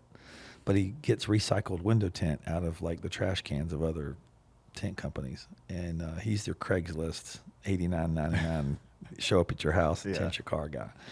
And I'm this country boy wearing overalls and stuff. And I can't wait to do another one because I did them over COVID. I basically started doing them. We were so bored over COVID. We didn't have shit to do. And my buddy was looking at me and he's like, man, what do you want to do? I was like, man, I need to do some stupid ass video on YouTube so I can get some people like looking at us.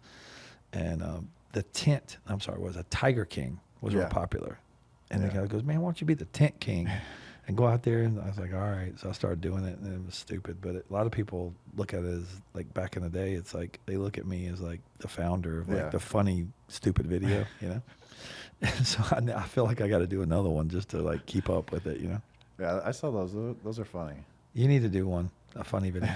Why don't you do one for your channel, like a stupid video? I used to like do a parody video. I used to do stupid stuff or a lot of editing where I'd have myself. I'd talk to myself. Yeah. And actually, I had a lot of people for a long time that thought I had a twin brother. That's cool. And shave one video and then grow a beard one video. Yeah. funny. I sat in the car next to me and I was talking to myself and Do another one I used like to that. I used to have fun doing that. Do those, that. Those take a long time to edit. But do it again. Why not? They take a long time. Doesn't matter. That little clip in the beginning, just to get people hooked, can take hours. That's funny. And it's not worth it sometimes. That's when you call India and you go, hey, I need hello, my friend. I need this video edited for my YouTube channel. I was called Mike. I have him. do No, it. do not have that. He is too valuable. I have the guys. You just send me the raw footage. Tell me what you want. I got the Indian connection. These dudes will overnight it to you the next morning. You just got to talk Indian. My buddy Mike Dickerman, who runs my website, I had him on my podcast. Really brilliant gentleman. He's a smart guy. He works with a lot of guys from India, and he sends a lot of coding and a lot of content to them. He's got a team of people over there that just turn around shit. Like, these people are fucking smart, man. Mm-hmm. And that's what I love about when you have 1.3 billion people on a country. Mm-hmm. There's a lot of competition. Yeah. And those dudes are fucking hungry, man. Yeah. You know, we got 360,000 people, or 360 million people in the U.S. Ain't nobody hungry here. There's that many people. 360 million in the U.S. And when you go in a plane, there's still so much space There is. that no one's living in. It's Right. crazy. But you go to China, and there's like 1.5 billion. Yeah. You go to India, 1.3 billion, 6 billion. That's They're almost equal. India and China are almost Really? the same. Yeah. I didn't know that. India and China are almost equal. I've never really been anywhere else. Really? Yeah. I'll tell you what happened with me when I travel. I've changed my opinion. Yeah. Yeah, I grew up with this, Southern background where I thought, all my friends knew everything. Mm-hmm. I go overseas, I go to other countries, and it's like, wow, we're ignorant here. Yeah. We are. The U.S. is an ignorant country. Think about how young we are. It's not that we're ignorant. We are ignorant, but the U.S. is a country of young, diversified people who are spoiled. Yeah, we're definitely spoiled. But it's a young country, okay? Mhm. I went to Germany, man. We visited a castle out there that was, like, amazing. Like, the stuff, the history that these other countries have compared to what we have. I mean, it's insane. And it's built differently. It's thousands of years old and it's still there. It looks fantastic. We can't even make a road that lasts a year. That's what I mean. We're a disposable country. Yeah. How long do you think a Tesla is really going to last? For the longevity of the car? Yeah, I mean, seriously, man. I've got a diesel truck. It's 2014. I love the damn thing. It's got 176,000 miles on it. I love it. I think it's got another 150,000 miles in it all day long. Mm-hmm. How long do you think a Tesla is really going to last? They're plastic cars, man. I think you'll have some rattles in it, but They're- it'll last a long time. There's 30 moving parts. 30 moving parts. Yeah. One thing I didn't understand is the braking system. Mm-hmm. Brake pads. You never use them. You never use them. Yeah. And Unless you go on a track, but yeah, you never use them. Never use them. To come to a complete stop, yes, but Brakes last 200,000 miles on a Tesla. more than that. More than that. Yeah, you're never going to use them. You're using the motors. So when you buy a Tesla Mhm. and you get service on a Tesla, what do you get in service? There's no service. There is no service? They used to a long time ago when we got our car, or the first one. They said bring it back every year. We'll drain the fluid in the battery, the coolant, and then make sure brake fluid's good and all that stuff. After we had the car for a year, they sent us an email saying don't bring it anymore. There's no maintenance on these cars. If you have an issue, make an appointment online. So what issues do you have? Like, what's the biggest issue? Just fit and finish, things you don't like? Fit and finish, they've gotten better at it, but Have they gotten better? a little bit. Not much. A little bit. Not much. Li- Come on, man. Let's be honest. I was trying to be nice, but You're trying to be nice, but their fit and finish still sucks. Actually, they have gotten a little bit better. You know what I want Tesla to do? I want them to have the personalized package. Like where you want custom stitching and seats. Like when you can personalize a Porsche. There's companies for that. I know, man. But why? Like I want to order my Tesla and I want to go, I want orange fucking stitching. Yeah, you have to go somewhere because they're all about. I want my name in my headrest. They're making it so they don't have to have people look at a sheet to I see want the what they're making. GT3 They're all the Tesla same. edition. Well, you have to go to California. There's a bunch of companies that do that stuff. Is there? Oh yeah. Who do you have connections with? Like if I wanted a Tesla and I want to trick this thing out, and I want to make it the sickest, trickiest out, badass car on the planet, who do y'all go to? It depends what you want. If you want comfort and just like a Mercedes. No, I want the baddest. You want the track looking I car? want the track car that looks like somebody could smoke your ass. You want to go to a one-stop place is Unplugged Performance. They're sick. I've seen their stuff. Yeah, It's amazing. They make amazing stuff. There's other companies that do great stuff too. Mountain Pass Performance, they're out of Canada. I work with them a lot. I have to ship them my car? No, they send you. Yeah, you'd have to get the parts put on, but they make some really good stuff because it's only 2 guys and they're race cars. So if I bought a Tesla, I ordered it. It came in. I said, Brian, I want it. It's black underneath, and I want it orange, and I want orange stitching seats, and I want cool wheels. I want orange calipers. I want this car to look like a Lamborghini. I want ground effects. I want splitters. I want. They make scissor doors for the. No shit. Yeah. I'm in. I'm in, bro. Let's do it. Yeah, you can get all that stuff done. So we could get some really good content on my budget. That's fine. And be like, we're going to trick out Mike's car, and it's going to be Sunstopper's tricked out Tesla, and we're going to go to car shows, and we're going to have the baddest Tesla on the planet. That'd be awesome. I really am in, but the difference is I don't have any time. Could you do it for me? Yeah. If I buy it? Yeah. You would? Yeah. You'd be like, Mike, here's your car. They make a wide body kit too. No shit. Yeah. I was thinking about doing that to my Y. I think a 3 would look better. Cut fenders and. A 3 would look better. The 3 does look really good. They have more body kits for that because it's more of a car. See, that's what I want. Yeah. I want the Performance 3 tricked out, orange, black trim, orange calipers. I want it to match my Mustang. We can do that. I'm in. Let's do it. Order me one now. Get your phone out. We can do it right here. After we get off, we'll get the laptop out. I'll order one. Yeah. Let's go. It'll probably be a year before I get it. Maybe. And if I get it, I'll probably make money on it. Yeah. Actually, at the event in the mountains, I ran into some people and they said they were on their 9th Model Y. And my wife said, would you wreck them or something? She goes, no, we've been making a killing flipping them. Yep. 5-10 grand a piece. That's so stupid. Why don't you order more? Why don't you just do I it? should have. Why I don't didn't you? even think about it, but You're a smart guy. apparently not that smart. 'Cause I You're didn't smart. Do I don't know. But so what's your next video? it. Next video, well, that weird rap that's out there. Yeah. That plus It's ugly. It is. It's ugly. I'm just going to be honest, man. That rap is ugly. It looks like a piggy bank, and these things are holding their value, so it's fitting. Yeah, that's a video coming. I got some other ones that I got some cool videos that I'm keeping under wraps. So why would someone tune into i1Tesla? What are they going to learn? They're going to learn that these cars are not scary to work on. I don't do the news stuff where I reiterate what the car is. And Right. there's a lot of YouTube channels that go back to the beginnings.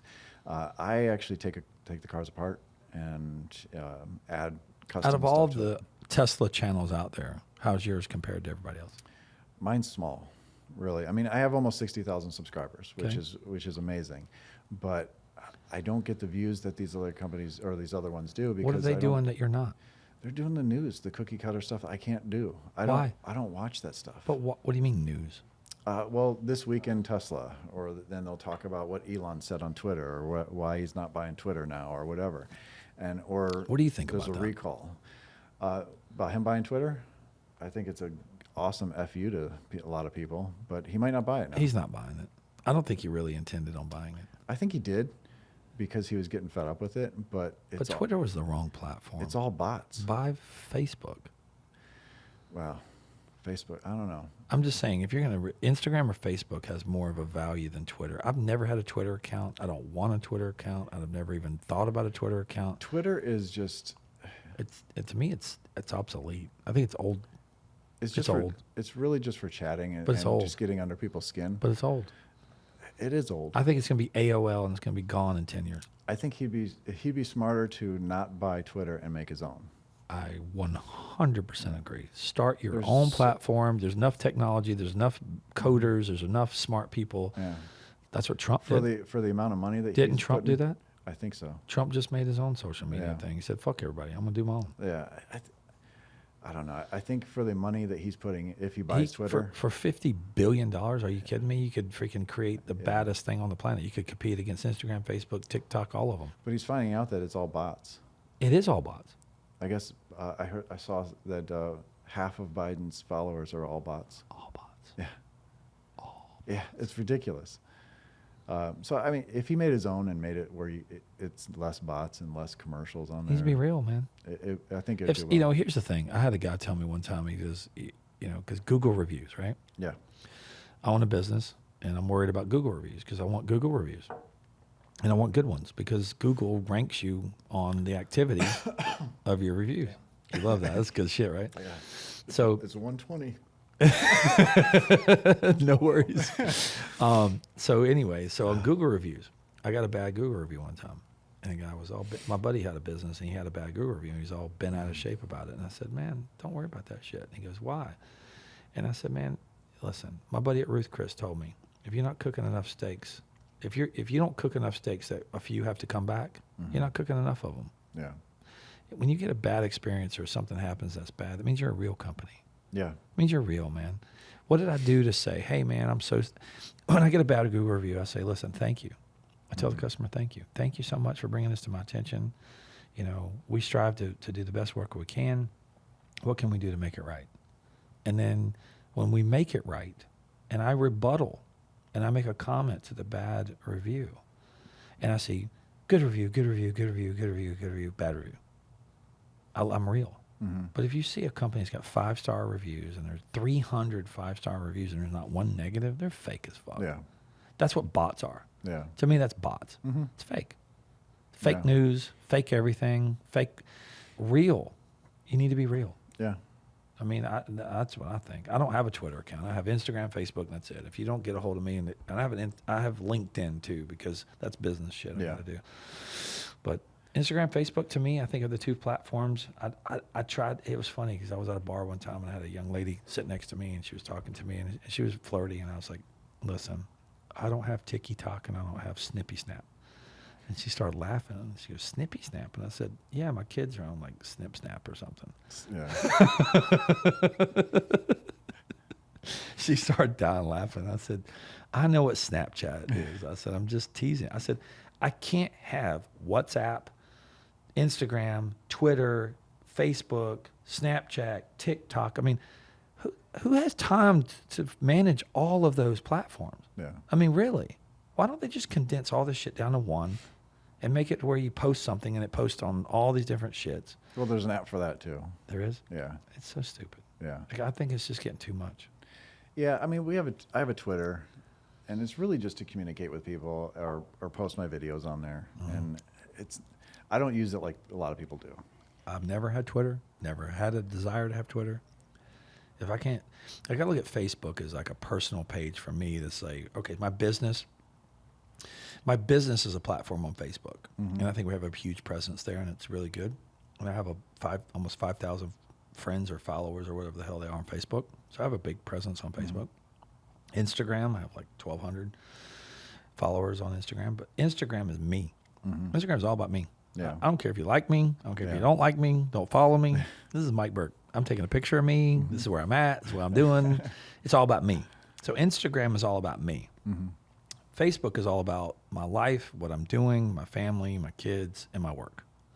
So I look at it as a more diversified platform. Yeah. And then I look at Instagram as the Mike Burke. It's me. It's all me. It's me. If you don't like me, don't follow me. This is Yeah. my shit. This is what I like. This is what I'm doing. This is the stuff I want to do. And I look at it as just the profile of me.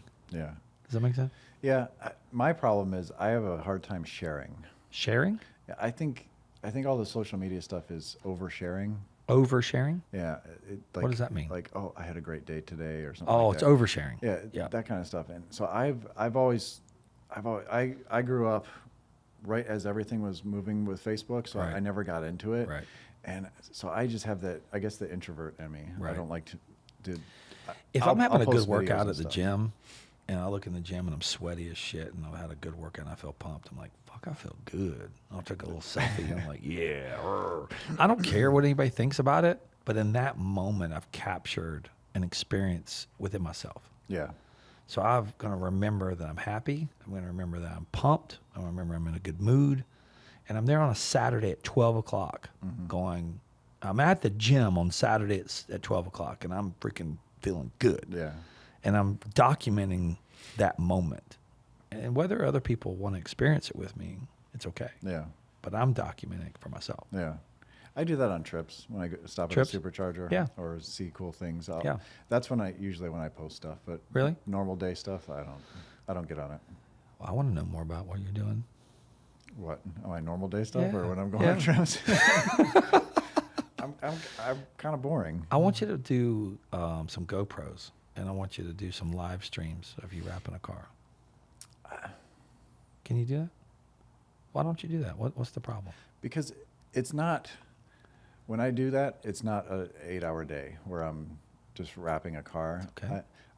The door takes 20 minutes and then I'll go inside for a little bit. Or Well, then Facebook Live it or yeah. do something like that Yeah. and turn it off. I should do that. Facebook Live it.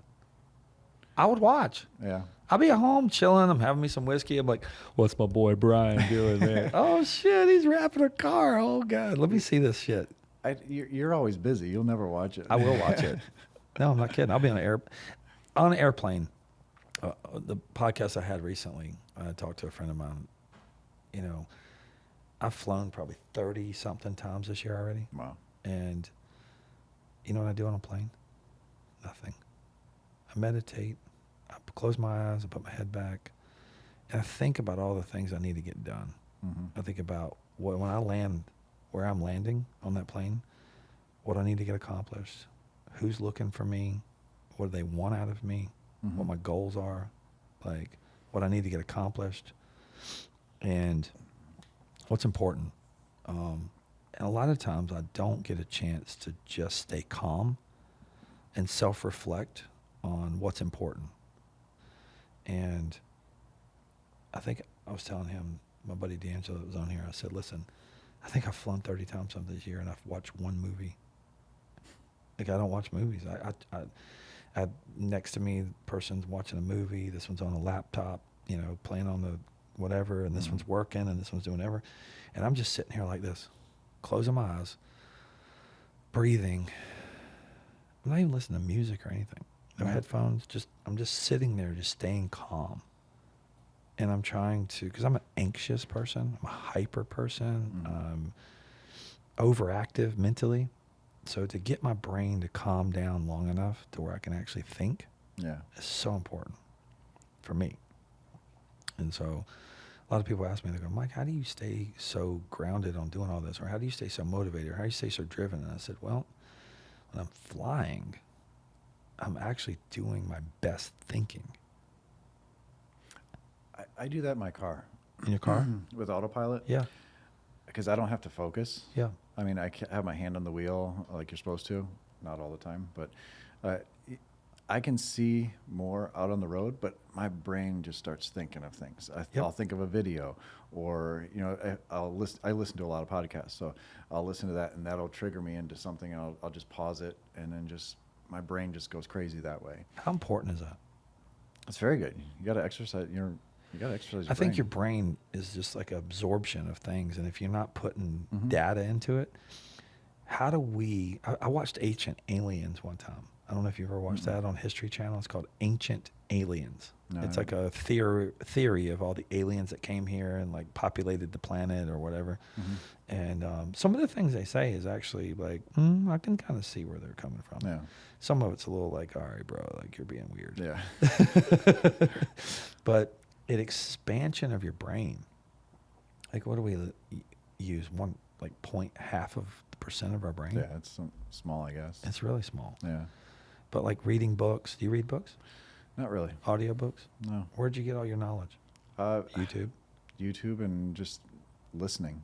Listening. I'm a very good listener. Yeah. I grew up, my brother got in trouble a lot with my parents, Yeah. and I learned by his mistakes. Yep. So I learned by other people. And I learned by doing, but I also learned by other people doing bad. Right. And so I watch a lot of YouTube. I don't watch TV. I'll watch YouTube where I'll learn something. So if you're someone out, because it's really unique, or not unique, it's humbling.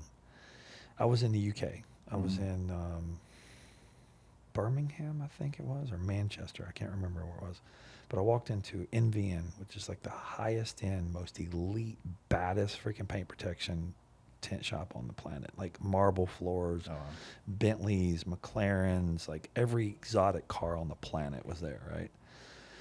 And I walk in, and Chris West, who works for Expel, who's an executive now, one of my close friends, used to own his own business in Alaska. We became really close. And we fly out there to Germany, and then we go over to UK, and we do consulting. So we're in there just business consulting. Just where do you want to go with your business? What can Expel do for you? And what can we, do to help your business grow? And it's asking a lot of questions. And I walk in, and Chris West goes, this is Mike Burke. I'm Chris West. This is Mike Burke. And the guy goes, oh, I know who Mike is. I listened to his podcast. Chris, like shit in his pants. He goes, oh, go figure. It's fucking Mike Burke in the UK. And everybody knows who the hell he is. I was like, that made me feel That's really fun. good. That made me feel really good. That's a lot of fun. That a guy in the UK knows who I am, listening to my podcast. I'm like, this is incredible. Like, Yeah. that's awesome. It's fun when you go somewhere. I went to a supercharger in Greensboro. Yeah. And my daughter was in the car with me, and she doesn't like YouTube that much because it was back in high school for her. Right. And we get to the supercharger, and 2 cars over, this lady gets out of her car, screams, "Is that Brian from i1Tesla?" and comes running over to give me a hug.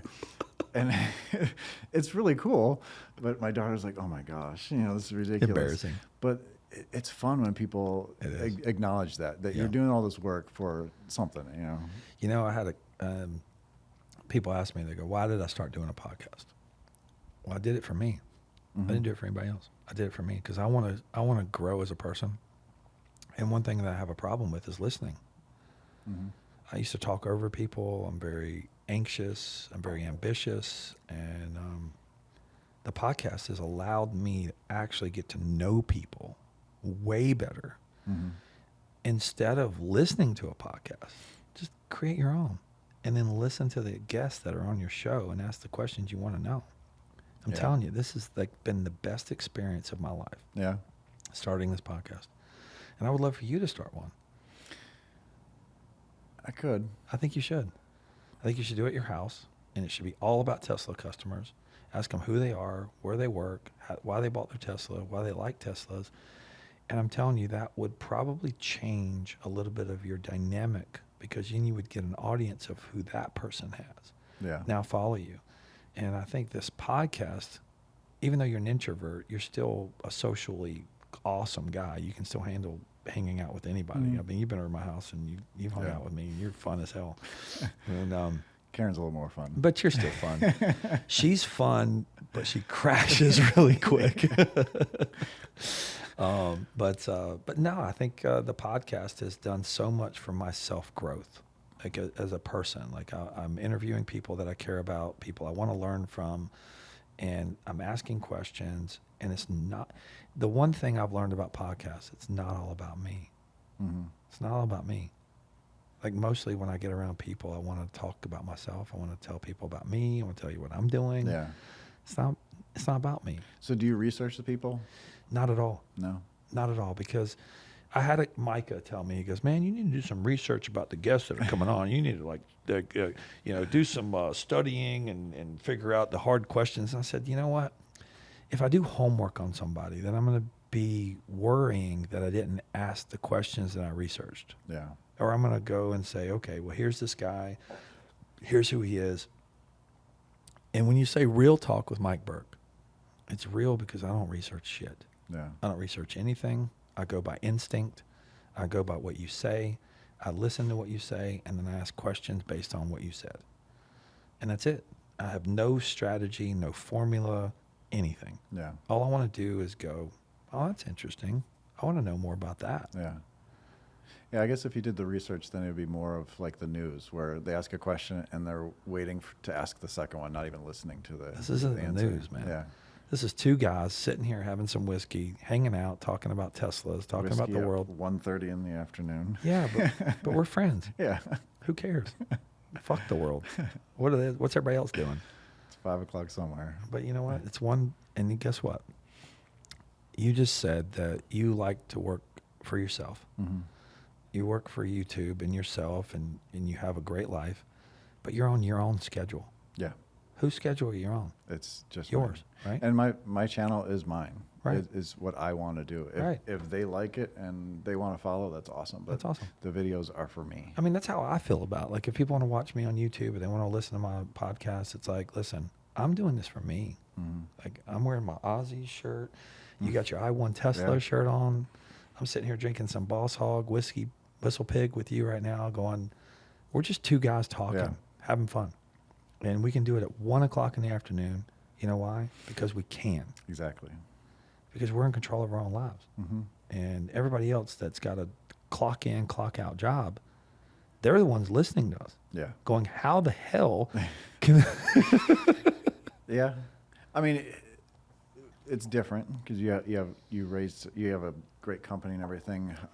I'm in this situation because my wife has a great job, Right. and we've focused on that kind of role reversal, I guess, the typical role reversal, where I'm the supportive person, but that also frees up so much time to do stuff that you want to do.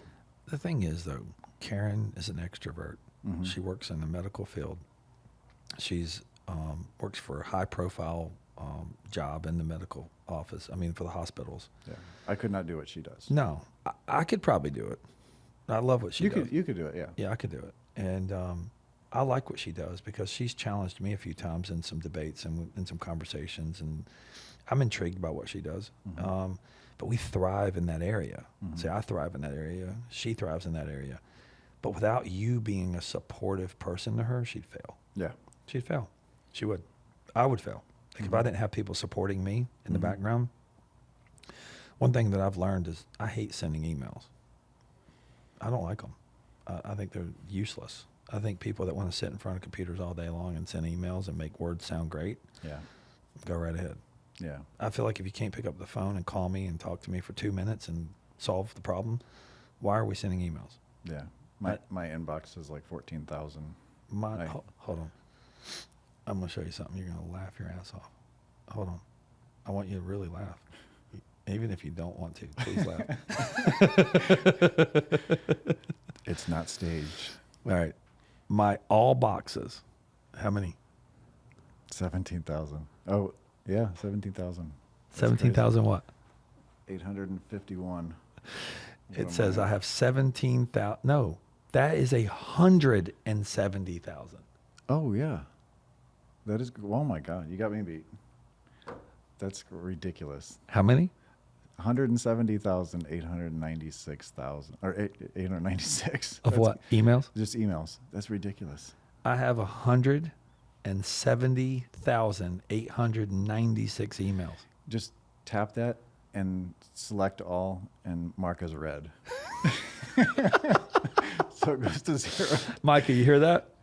I have 170,000 emails. Just mark them all as read. All unread. It'll feel good. Just Hey, do it. all unread. But mark them as read. It'll feel so good. Mark them as read. Yeah. So here's the thing. I pay people that work for me that do a really good job answering those emails. Okay. I don't. My voicemail says, do not leave me a voicemail. Oh, does it? Absolutely. I don't want a voicemail. Mine says, leave a message and I'll listen to it. It doesn't say I'll call you back. That's funny. I like that. That's really funny. You like that one, Micah?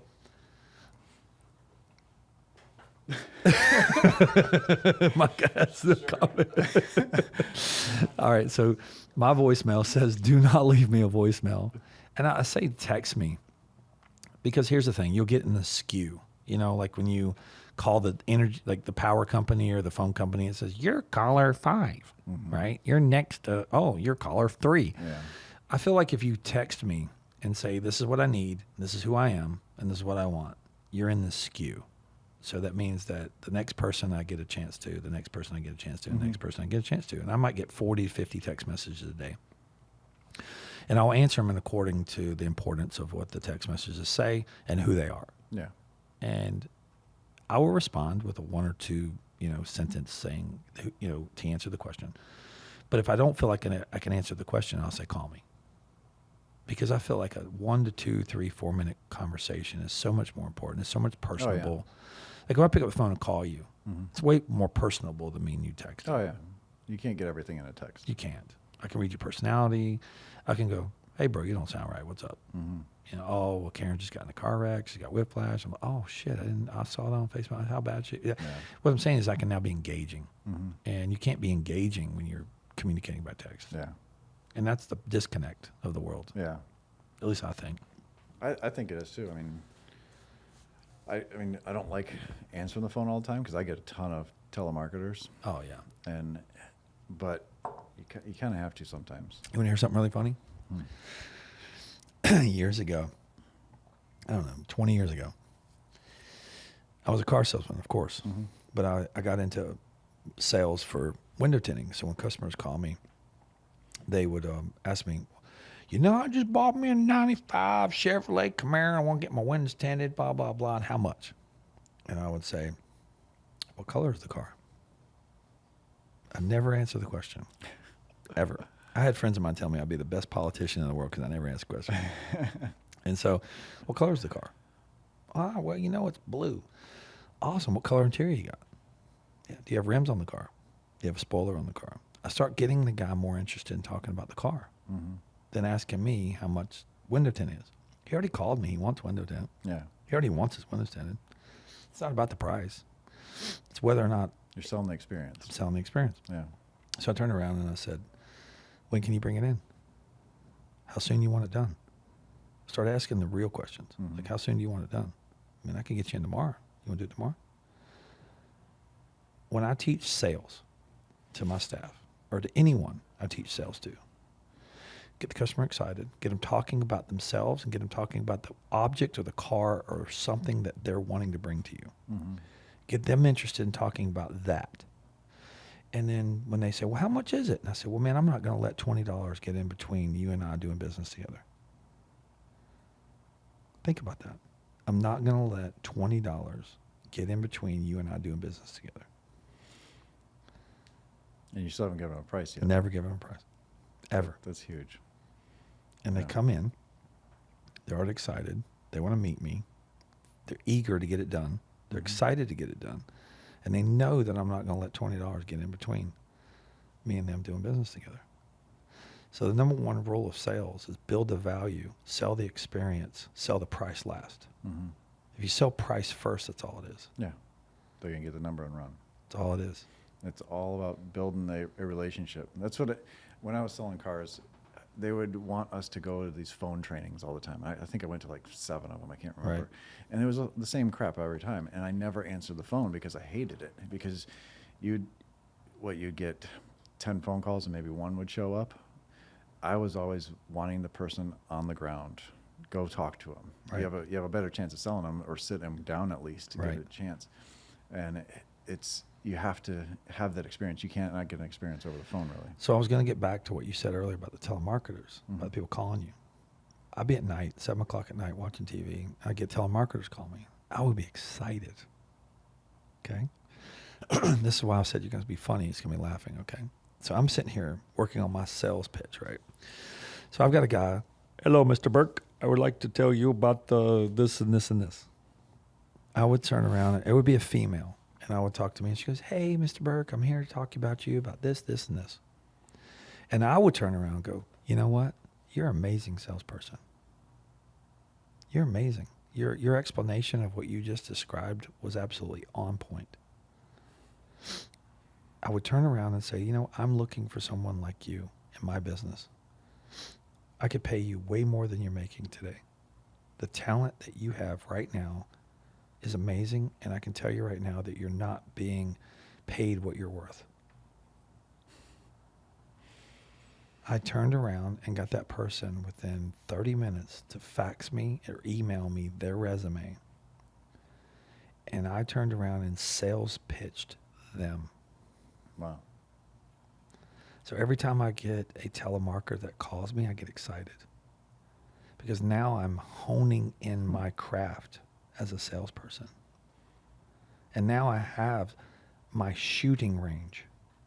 Because no matter if I shoot the target or don't shoot the target, I'm still practice shooting. Yeah. Most people don't think like that. I got this telemarketer call me, click. Yeah. No. I look at it as an opportunity to now sell that person my experience of what I want or what I want to get out of the experience. And I've had people get off the phone with me and then personally text me after wanting to work for me. Think about that. It's a good way. I mean, good way to practice. But who are you as a salesperson? Like, if you're really in sales, what are you doing to develop your craft? Who are you practice shooting targets on? Yeah. I mean, you need practice for sure. You need practice, Yeah. right? Everybody walks into the dealership's not going to buy a car. Mm-hmm. But the more people you talk to, the more people you talk to, the more cars you're going to sell, right? Mm-hmm. But the more people you talk to, the more you learn what to say, how to say it, what questions. Well, what payment are you looking for? How much do you have down? How much equity do you have in your car? You start asking the real questions. Yeah. You go show people. When I first started selling cars, I'd get somebody that walked in the lot and I'd be like, hey, you want to buy a car today? Awesome. Let's go look at cars. Let's go. Awesome. And I'd go get cars and we'd be driving cars for 2 or 3 hours and we'd go look at everything. And next thing you know, they're upside down 10 grand or 8 grand or 5 grand on their car. They have a 600 beacon score and they just changed jobs. And they want to be at $200. And they want to be at $280 a month. Yeah. There's no money down. Yeah. I just wasted 3 hours of my time for free. Mm-hmm. So now when a guy comes into a car lot, hey, are you trading a car? Number one question. Are you trading a car? Yes. Can I get the keys? Because I need to fill out this form real quick to get you into my appraisal line because it could take about 30 minutes for my guy to get the appraisal on your car and get an accurate number on it. So I need your keys. And the number one rule of selling cars, grab the keys, you control the person. They can't leave. That was our rule in the car business. Mm-hmm. If we were trading a car, we get their keys. We put it into the little SKU. My used car manager would be able to appraise the car. And by the time we got done looking at cars or whatever, but you were not allowed to show a customer a car unless you had this questionnaire answered. Oh, really? We had a questionnaire. Oh, wow. And the questionnaire was, what are you looking for? What payment you want? Are you trading a car? Like, what do you think you owe on the car? Like, we had 10 questions. As long as you answer those 10 questions, then I go to the manager, and the manager would be like, okay, the guy wants to be at 300 cars. You need to show him a Corolla, not a Camry. I know he wants a freaking 4Runner, but he can't afford a 4Runner. So you go back to him before you ever show him a car and you say, hey, man, for $300 a month and $1,000 down, we're going to be looking at a Corolla. Well, I don't want a Corolla. Okay, well, you need $4,000 down and $400 a month, and you can look at a 4Runner. Yeah.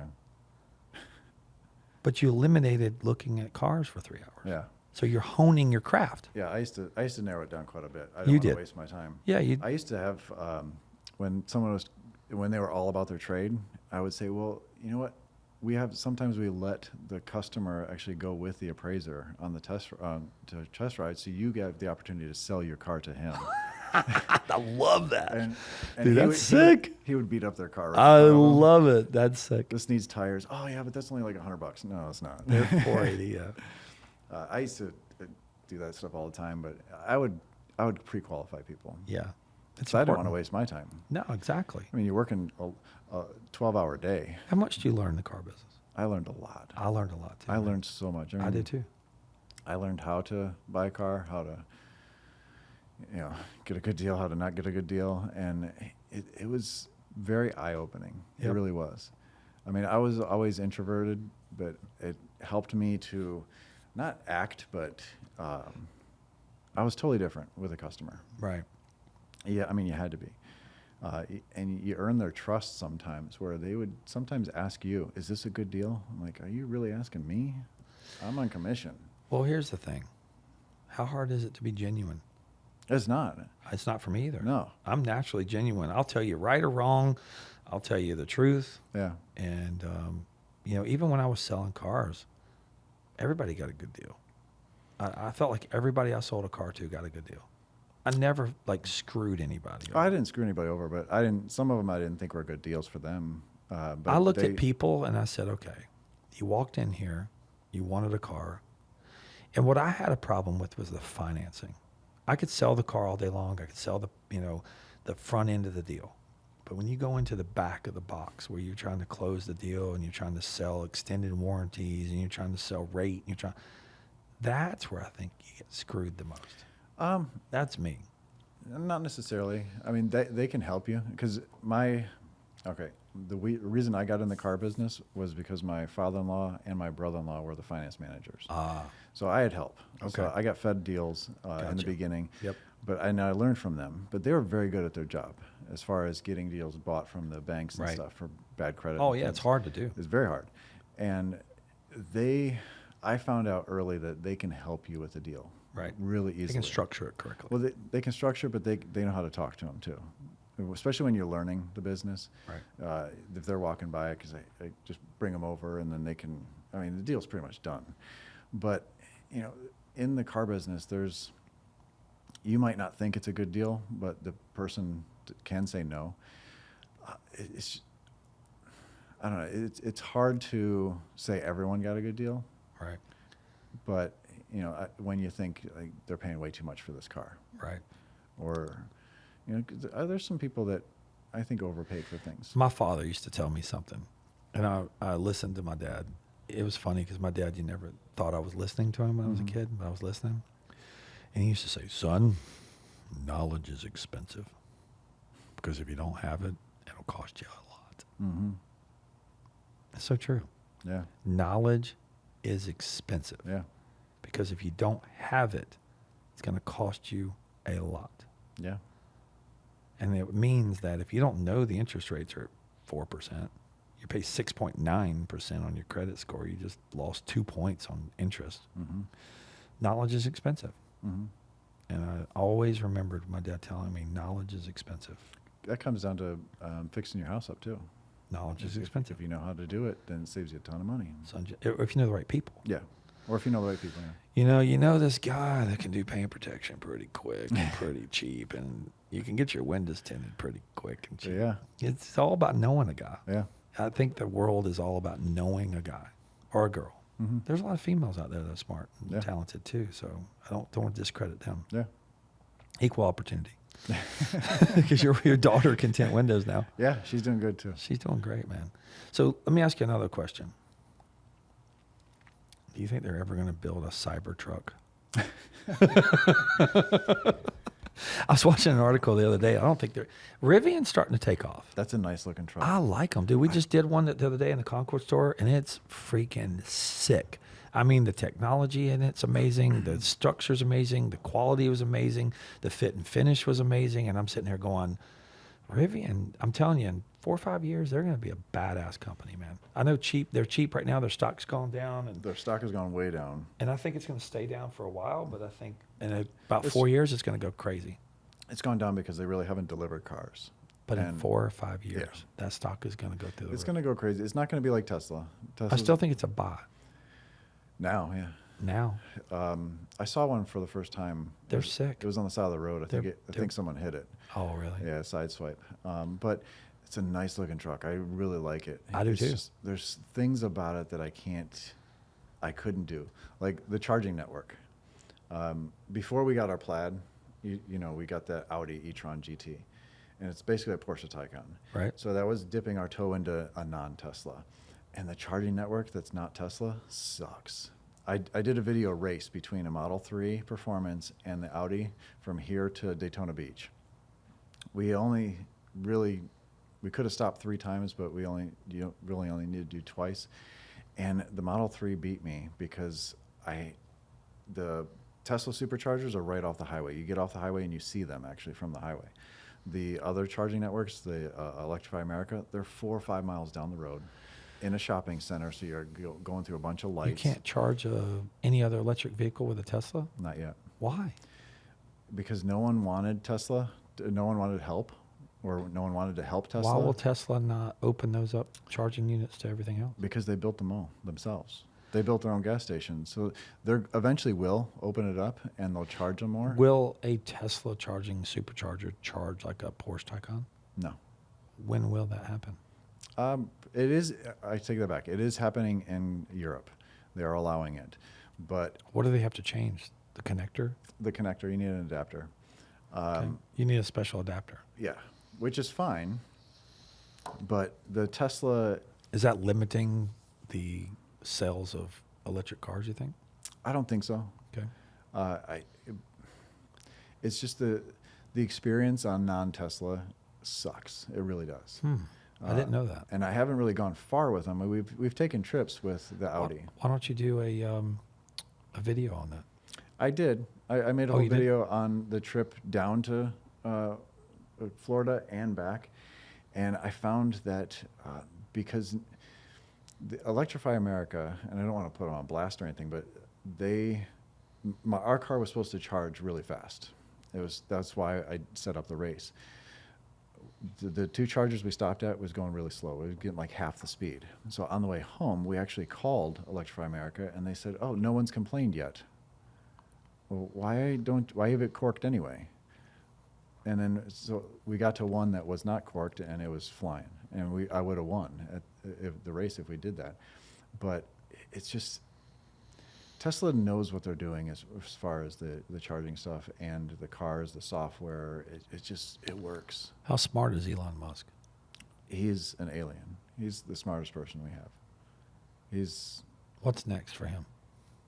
I don't know. He's got everything going right now. He's boring holes in the earth to make roads down below, going to space. He might be doing electric planes, although there's a bunch of companies doing that. My sister-in-law actually works for a company that's making electric, non-piloted planes, which is crazy to think scary. of. Yeah. There's a few companies doing that. And, I don't know, he's dipping his toe into everything. I mean, if he ran for president, he would win. He can't, but... I was talking to a friend not too long ago, and I said, we have the president of the United States. We have 360 million people, and this is the best we have. Well, I think think about that. This is the best we have. Unfortunately, I think it takes a certain... I don't care who's president, but I'm saying this is the best we have. No, I'm talking about just going into government. It takes a certain person that's not liked as a kid to go into that field, I think. It seems to me like they were picked on in school, and now they just decided to run things, and they're not good at it. They're like the police officers that were the little picked on kids that now are the bullies. They want to be bullies. Yeah, and they don't know how things work. Does anybody know how things work? Yeah. They're the ones running businesses. How do we get the smart people in office? You can't. They're too busy. They're too busy. Yeah. It's not worth it for them. It's not.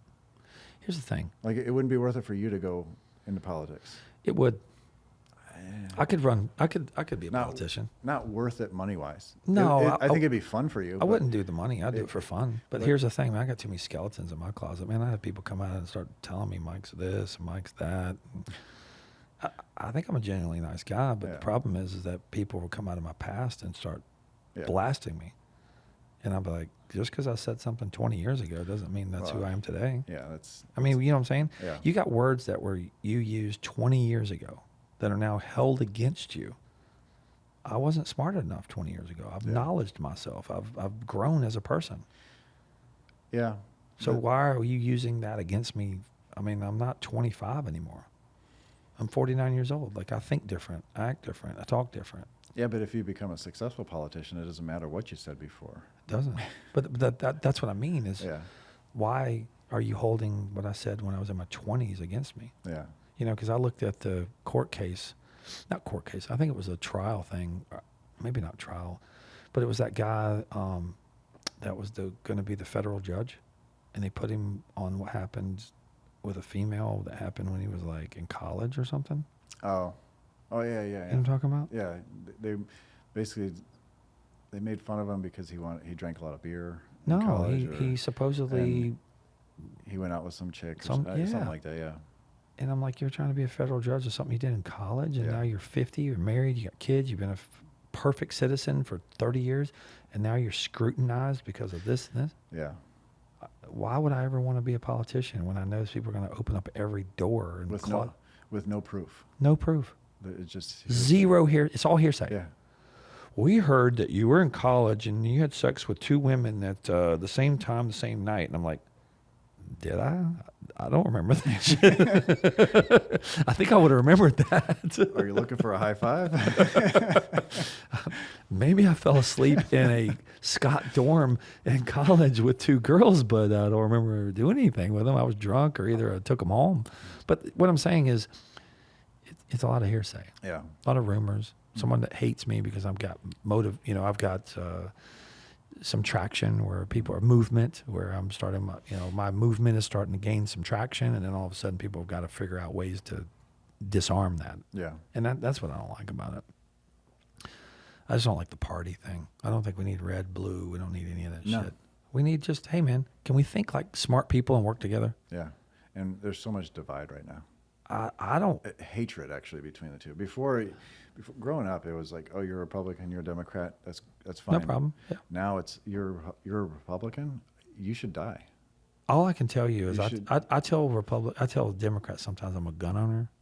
I had a girl from New York one time. I was down in Miami, and she looked at me and she goes, "I bet you were a Trump supporter." And I go, "Well, I own a business." That was my answer. I go, "I own a business," and she goes, "Go figures." And I said, "Listen, you know, when you put a person in front of me that's a business owner, and I'm a business owner, I don't think much about his policies. I don't think much about what he's thinking about. I'm like, man, are you going to save me money on taxes? Are you going to help my business? Are you going to help me? That's all I'm thinking about. I don't think of his political views. I don't think of his Twitter account. I'm sitting here going, are you going to help my business? Yeah. I don't care, Obama. Are you going to help my business? I don't care, Biden. Are you going to help my business? Are you going to help me? What's in it for me? And I think that's what happens to everybody in the country is we turn around and go, what's in it for me? Yeah. And then, you know, where's common sense? That's just where I have a problem. So, but the lady was mad at me and like looked at me like, I bet you're a Trump supporter. And I'm like, sorry, I'm white, bald, and Well, there's just too much hatred. but it was anger. Yeah. I felt it. Yeah. No, I didn't feel any anger towards her. No, yeah. It was But she towards felt you. anger towards me. I'm like, I didn't do anything to you. Yeah. I'm just being friendly. Hey, how are you? Yeah. You look lovely. You hate me because you think I voted for Trump. Yeah. Like, are you kidding me? Like, I didn't do anything to you. Yeah. I don't even vote. Probably I shouldn't did. say that, but I did just because I want to say that I did. Yeah. Because I can't. Here's the thing: if you don't vote, you can't complain. That's true, but if you vote, it doesn't really matter. You're not really it doesn't really affect anything. I don't think our votes really count. Do you think it's already predetermined? Yeah. You think so? Yeah. They're already predetermined. Yeah. They're already pre-counted. Before Trump, I think Trump ruined what people were doing, but I think the country was looking for something wild, and that's what they got. They got wild ass But- Trump. Yeah, but Do you think he'll get reelected next year? Like in a couple years? Do you think he's going to rerun? I don't know. It depends. I don't think so. I don't think he'll run. I think he'll back somebody. But I just think he's done with it. he's too old. I think we need to get out of having. We need some 50-year-olds, man. Yeah. Why do we have almost 80-year-old geriatrics that are falling asleep talking to people, Yeah. leading this country? Yeah. Stupid. We need like the Kennedys, like 50-year-olds, like good-looking Yeah. guys, Someone that. Yeah. innovative, Someone that has energy. thinks outside the box. Yeah. Elon Musk. Their brains are working. Who do you think would be a good president? I wouldn't want Elon to be president, even if he could. He needs to do other stuff. He's too important to the world. Yeah. He needs to do crazy stuff. Yeah. Off the wall, technologically advanced. Well, he's not even American, so he can't run. But I don't really know. I don't follow politics that much. I just follow. I think The Rock. I follow the stupidity of both sides. I still think I The like Rock. laughing at people. You know The Rock? Yeah. I think he'd be a great president. He's 6'5", 280 pounds. I'm The Rock. I got my tequila right here. Come on, country. Let's go, baby. I'd vote for The Rock. A lot of people would. I love that dude. You know, if a I- film you know, crew around him all the time. All the time. Let's go, bro. Like, We would know what's going on. we'd know what the hell's going on. Yeah. And be like, oh, you want to fuck with us? Russia? Click. Well, it'd be edited, but we'd Yeah, know. it'd be it. But I think he's just cool. Who the fuck's going to fuck with him? I mean, he's 6'5", 280. Is he 6'5"? 6'5", 280. I always thought he was a short guy. No. Rock's big, man. He's always next to Kevin Hart, so I thought he looked bigger than he was. Here's the thing. I'm 6'1.5", and I'm about 235. And if I ever met, like, I don't get starstruck. Like when I meet people, I'm like, oh my God, you're a celebrity. I don't get that shit. Yeah. When I meet a celebrity, I make fun of them. Like if you're famous or you play football or if you're like somebody famous or whatever, Yeah. first thing I do is I make fun of them right to their face. I find something wrong with them. Yeah. And they look at me like, what the fuck did you say? But I'm different because here's the thing. I'm now engaging because I'm not thinking they're that special. Yeah. I'm turning like, dude, I thought you'd be bigger. Or like, you know, dude, like your hair, like, you know, so I'd find something in their personality or their look or something to like make a joke out of. Yeah. Right. And then it would break the ice. And I'd be like, what's up, bro? What, you know, I call it locker room talk. Yeah. You play sports. Yeah. You can go talk shit in the locker room. That's what I feel like when I meet a celebrity. But if I met The Rock, how you doing, buddy? You'd fangirl over him? Can I have a hug? I just want a hug, man. Give me a Can I hug. touch your arm? Nah, I ain't worried about all that shit. But I'd be like, dude, give me a hug. Bring it in. Bring it in. Yeah. Like first thing I do when I see The Rock, I'm like, bring it in, bro. I need some love, man. Give me some of that man love, because he's a fucking badass. Yeah. And He's everything he touches turns to gold. he's money. Yeah. Because he's genuine. I don't think he ever acts. Like when he goes and does a movie, he's him. Like it's easy when you're not ever acting. Yeah. You're yourself. I've never seen. I think the guy's genuinely who he is. He might be. He might be. I don't know. I don't know. I don't really know who any celebrity is. That's crazy. So i1Tesla YouTube channel. So do you think they're ever going to make another Tesla? Another one? The Cybertruck will come out, unfortunately. I don't like it. It's stupid. I was at the event. It didn't look good to me. I'd never ordered one. You think they're going to change it? Make it different? No. It's going to look just like that. It's going to look just like that. It's gonna be a I piece thought of it was junk. a joke when it rolled out on stage. You thought it was a joke? Yeah, I really did. Because the stage was gigantic. You could have fit 6 cars up there. And they rolled this thing out. I thought that was going to be like the fast version. And then they were going to come out with a normal looking truck that people would want. But Like the Rivian. apparently everyone wants this thing because they stopped taking orders because they have like over 2 million orders. They have 2 million orders. Yeah. People put $100 down and got 2 million orders. Yeah. How many you think they're really going to fill? It's going to take a slow time to ramp up, but people are going to be waiting a long time for them. When do you think the first one will be hitting? Next year, end of next year, 2024? 2023. 2023? Yeah. Did you order one? No. Why not? It's ugly. I think it's But you got to have something for your channel, bro. a Roadster. 620-mile range. And those things are going to be what, super fast. 250K? 200 is the base price, and then I got the limited. There's only 1,000 of them, and that starts at 250. I want it though. Yeah, I know. I don't have to pay for it. And you think I have to pay for it actually. I have You to pay think you'll taxes. sell it? No, I'm gonna try to keep both. I really am, because they're gonna be spaced out. I won the first one pretty early, so I'll get that one and I'll rack up a ton of miles on it, wrap it wild, do some aftermarket stuff to it. Orange. Orange is a cool color. I love orange. Yeah. But I'm gonna order it in black so I can wrap it. I might actually help you wrap it if you do it in orange. Fine, definitely. But yeah, that's a cool car. We're gonna try to keep both. Get his and her license plates. I on. love it. That's going to be We'll sick. see. We'll see how comfortable it is. They might not be comfortable. Might not. It's a 4-seater. Oh, it is? Yeah. Okay. Unless you get that SpaceX package that has the air tank. Yep. That you lose the back seat. I don't think I'd want that though. So if you were going to tell someone that wanted to get into YouTube, Mm-hmm. what would you tell them? Just grab your phone and just do it. I mean, Every day? Make a post every day? You don't have to make a post every day, but really think about what you want to do first before you jump into that video. And audio is more important than video. Audio. Yeah. If it sounds terrible but looks good, people won't watch it. That's important. Yeah. That's good knowledge to know. Yeah, you have to have good sound. Good sound's important. Yeah, that's why I have a good microphone, but a 1080p camera. Well, you know this podcast Yeah, studio. this is good microphone. legit. Yeah, but he's also got a good camera there too. That thing's amazing. I don't have that stuff, so Yeah. the phone does amazing. Phone actually is better quality than what I shoot with. That's crazy. But the What would be sound the sucks. second thing you tell somebody if they want to do YouTube? Just be passionate about it and just Just do it. do it. Be passionate about it. Get good quality audio. Figure out what you want to do in your niche, Yep. and just go after. Own it. Yeah. Don't just do everything. review a car and then go review a microwave or something. You know, just stay in something. Stay in your lane, like a category, and just stay with Yeah, it. or make 2 channels.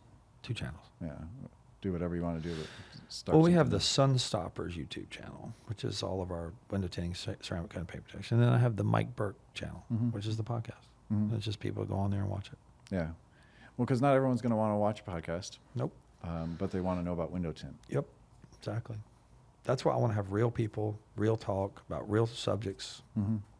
And everybody goes, well, what kind of guest are you going to have on? I was like, I don't know. I'll just have whoever I want to have on. Yeah, Like whoever I feel like talking to.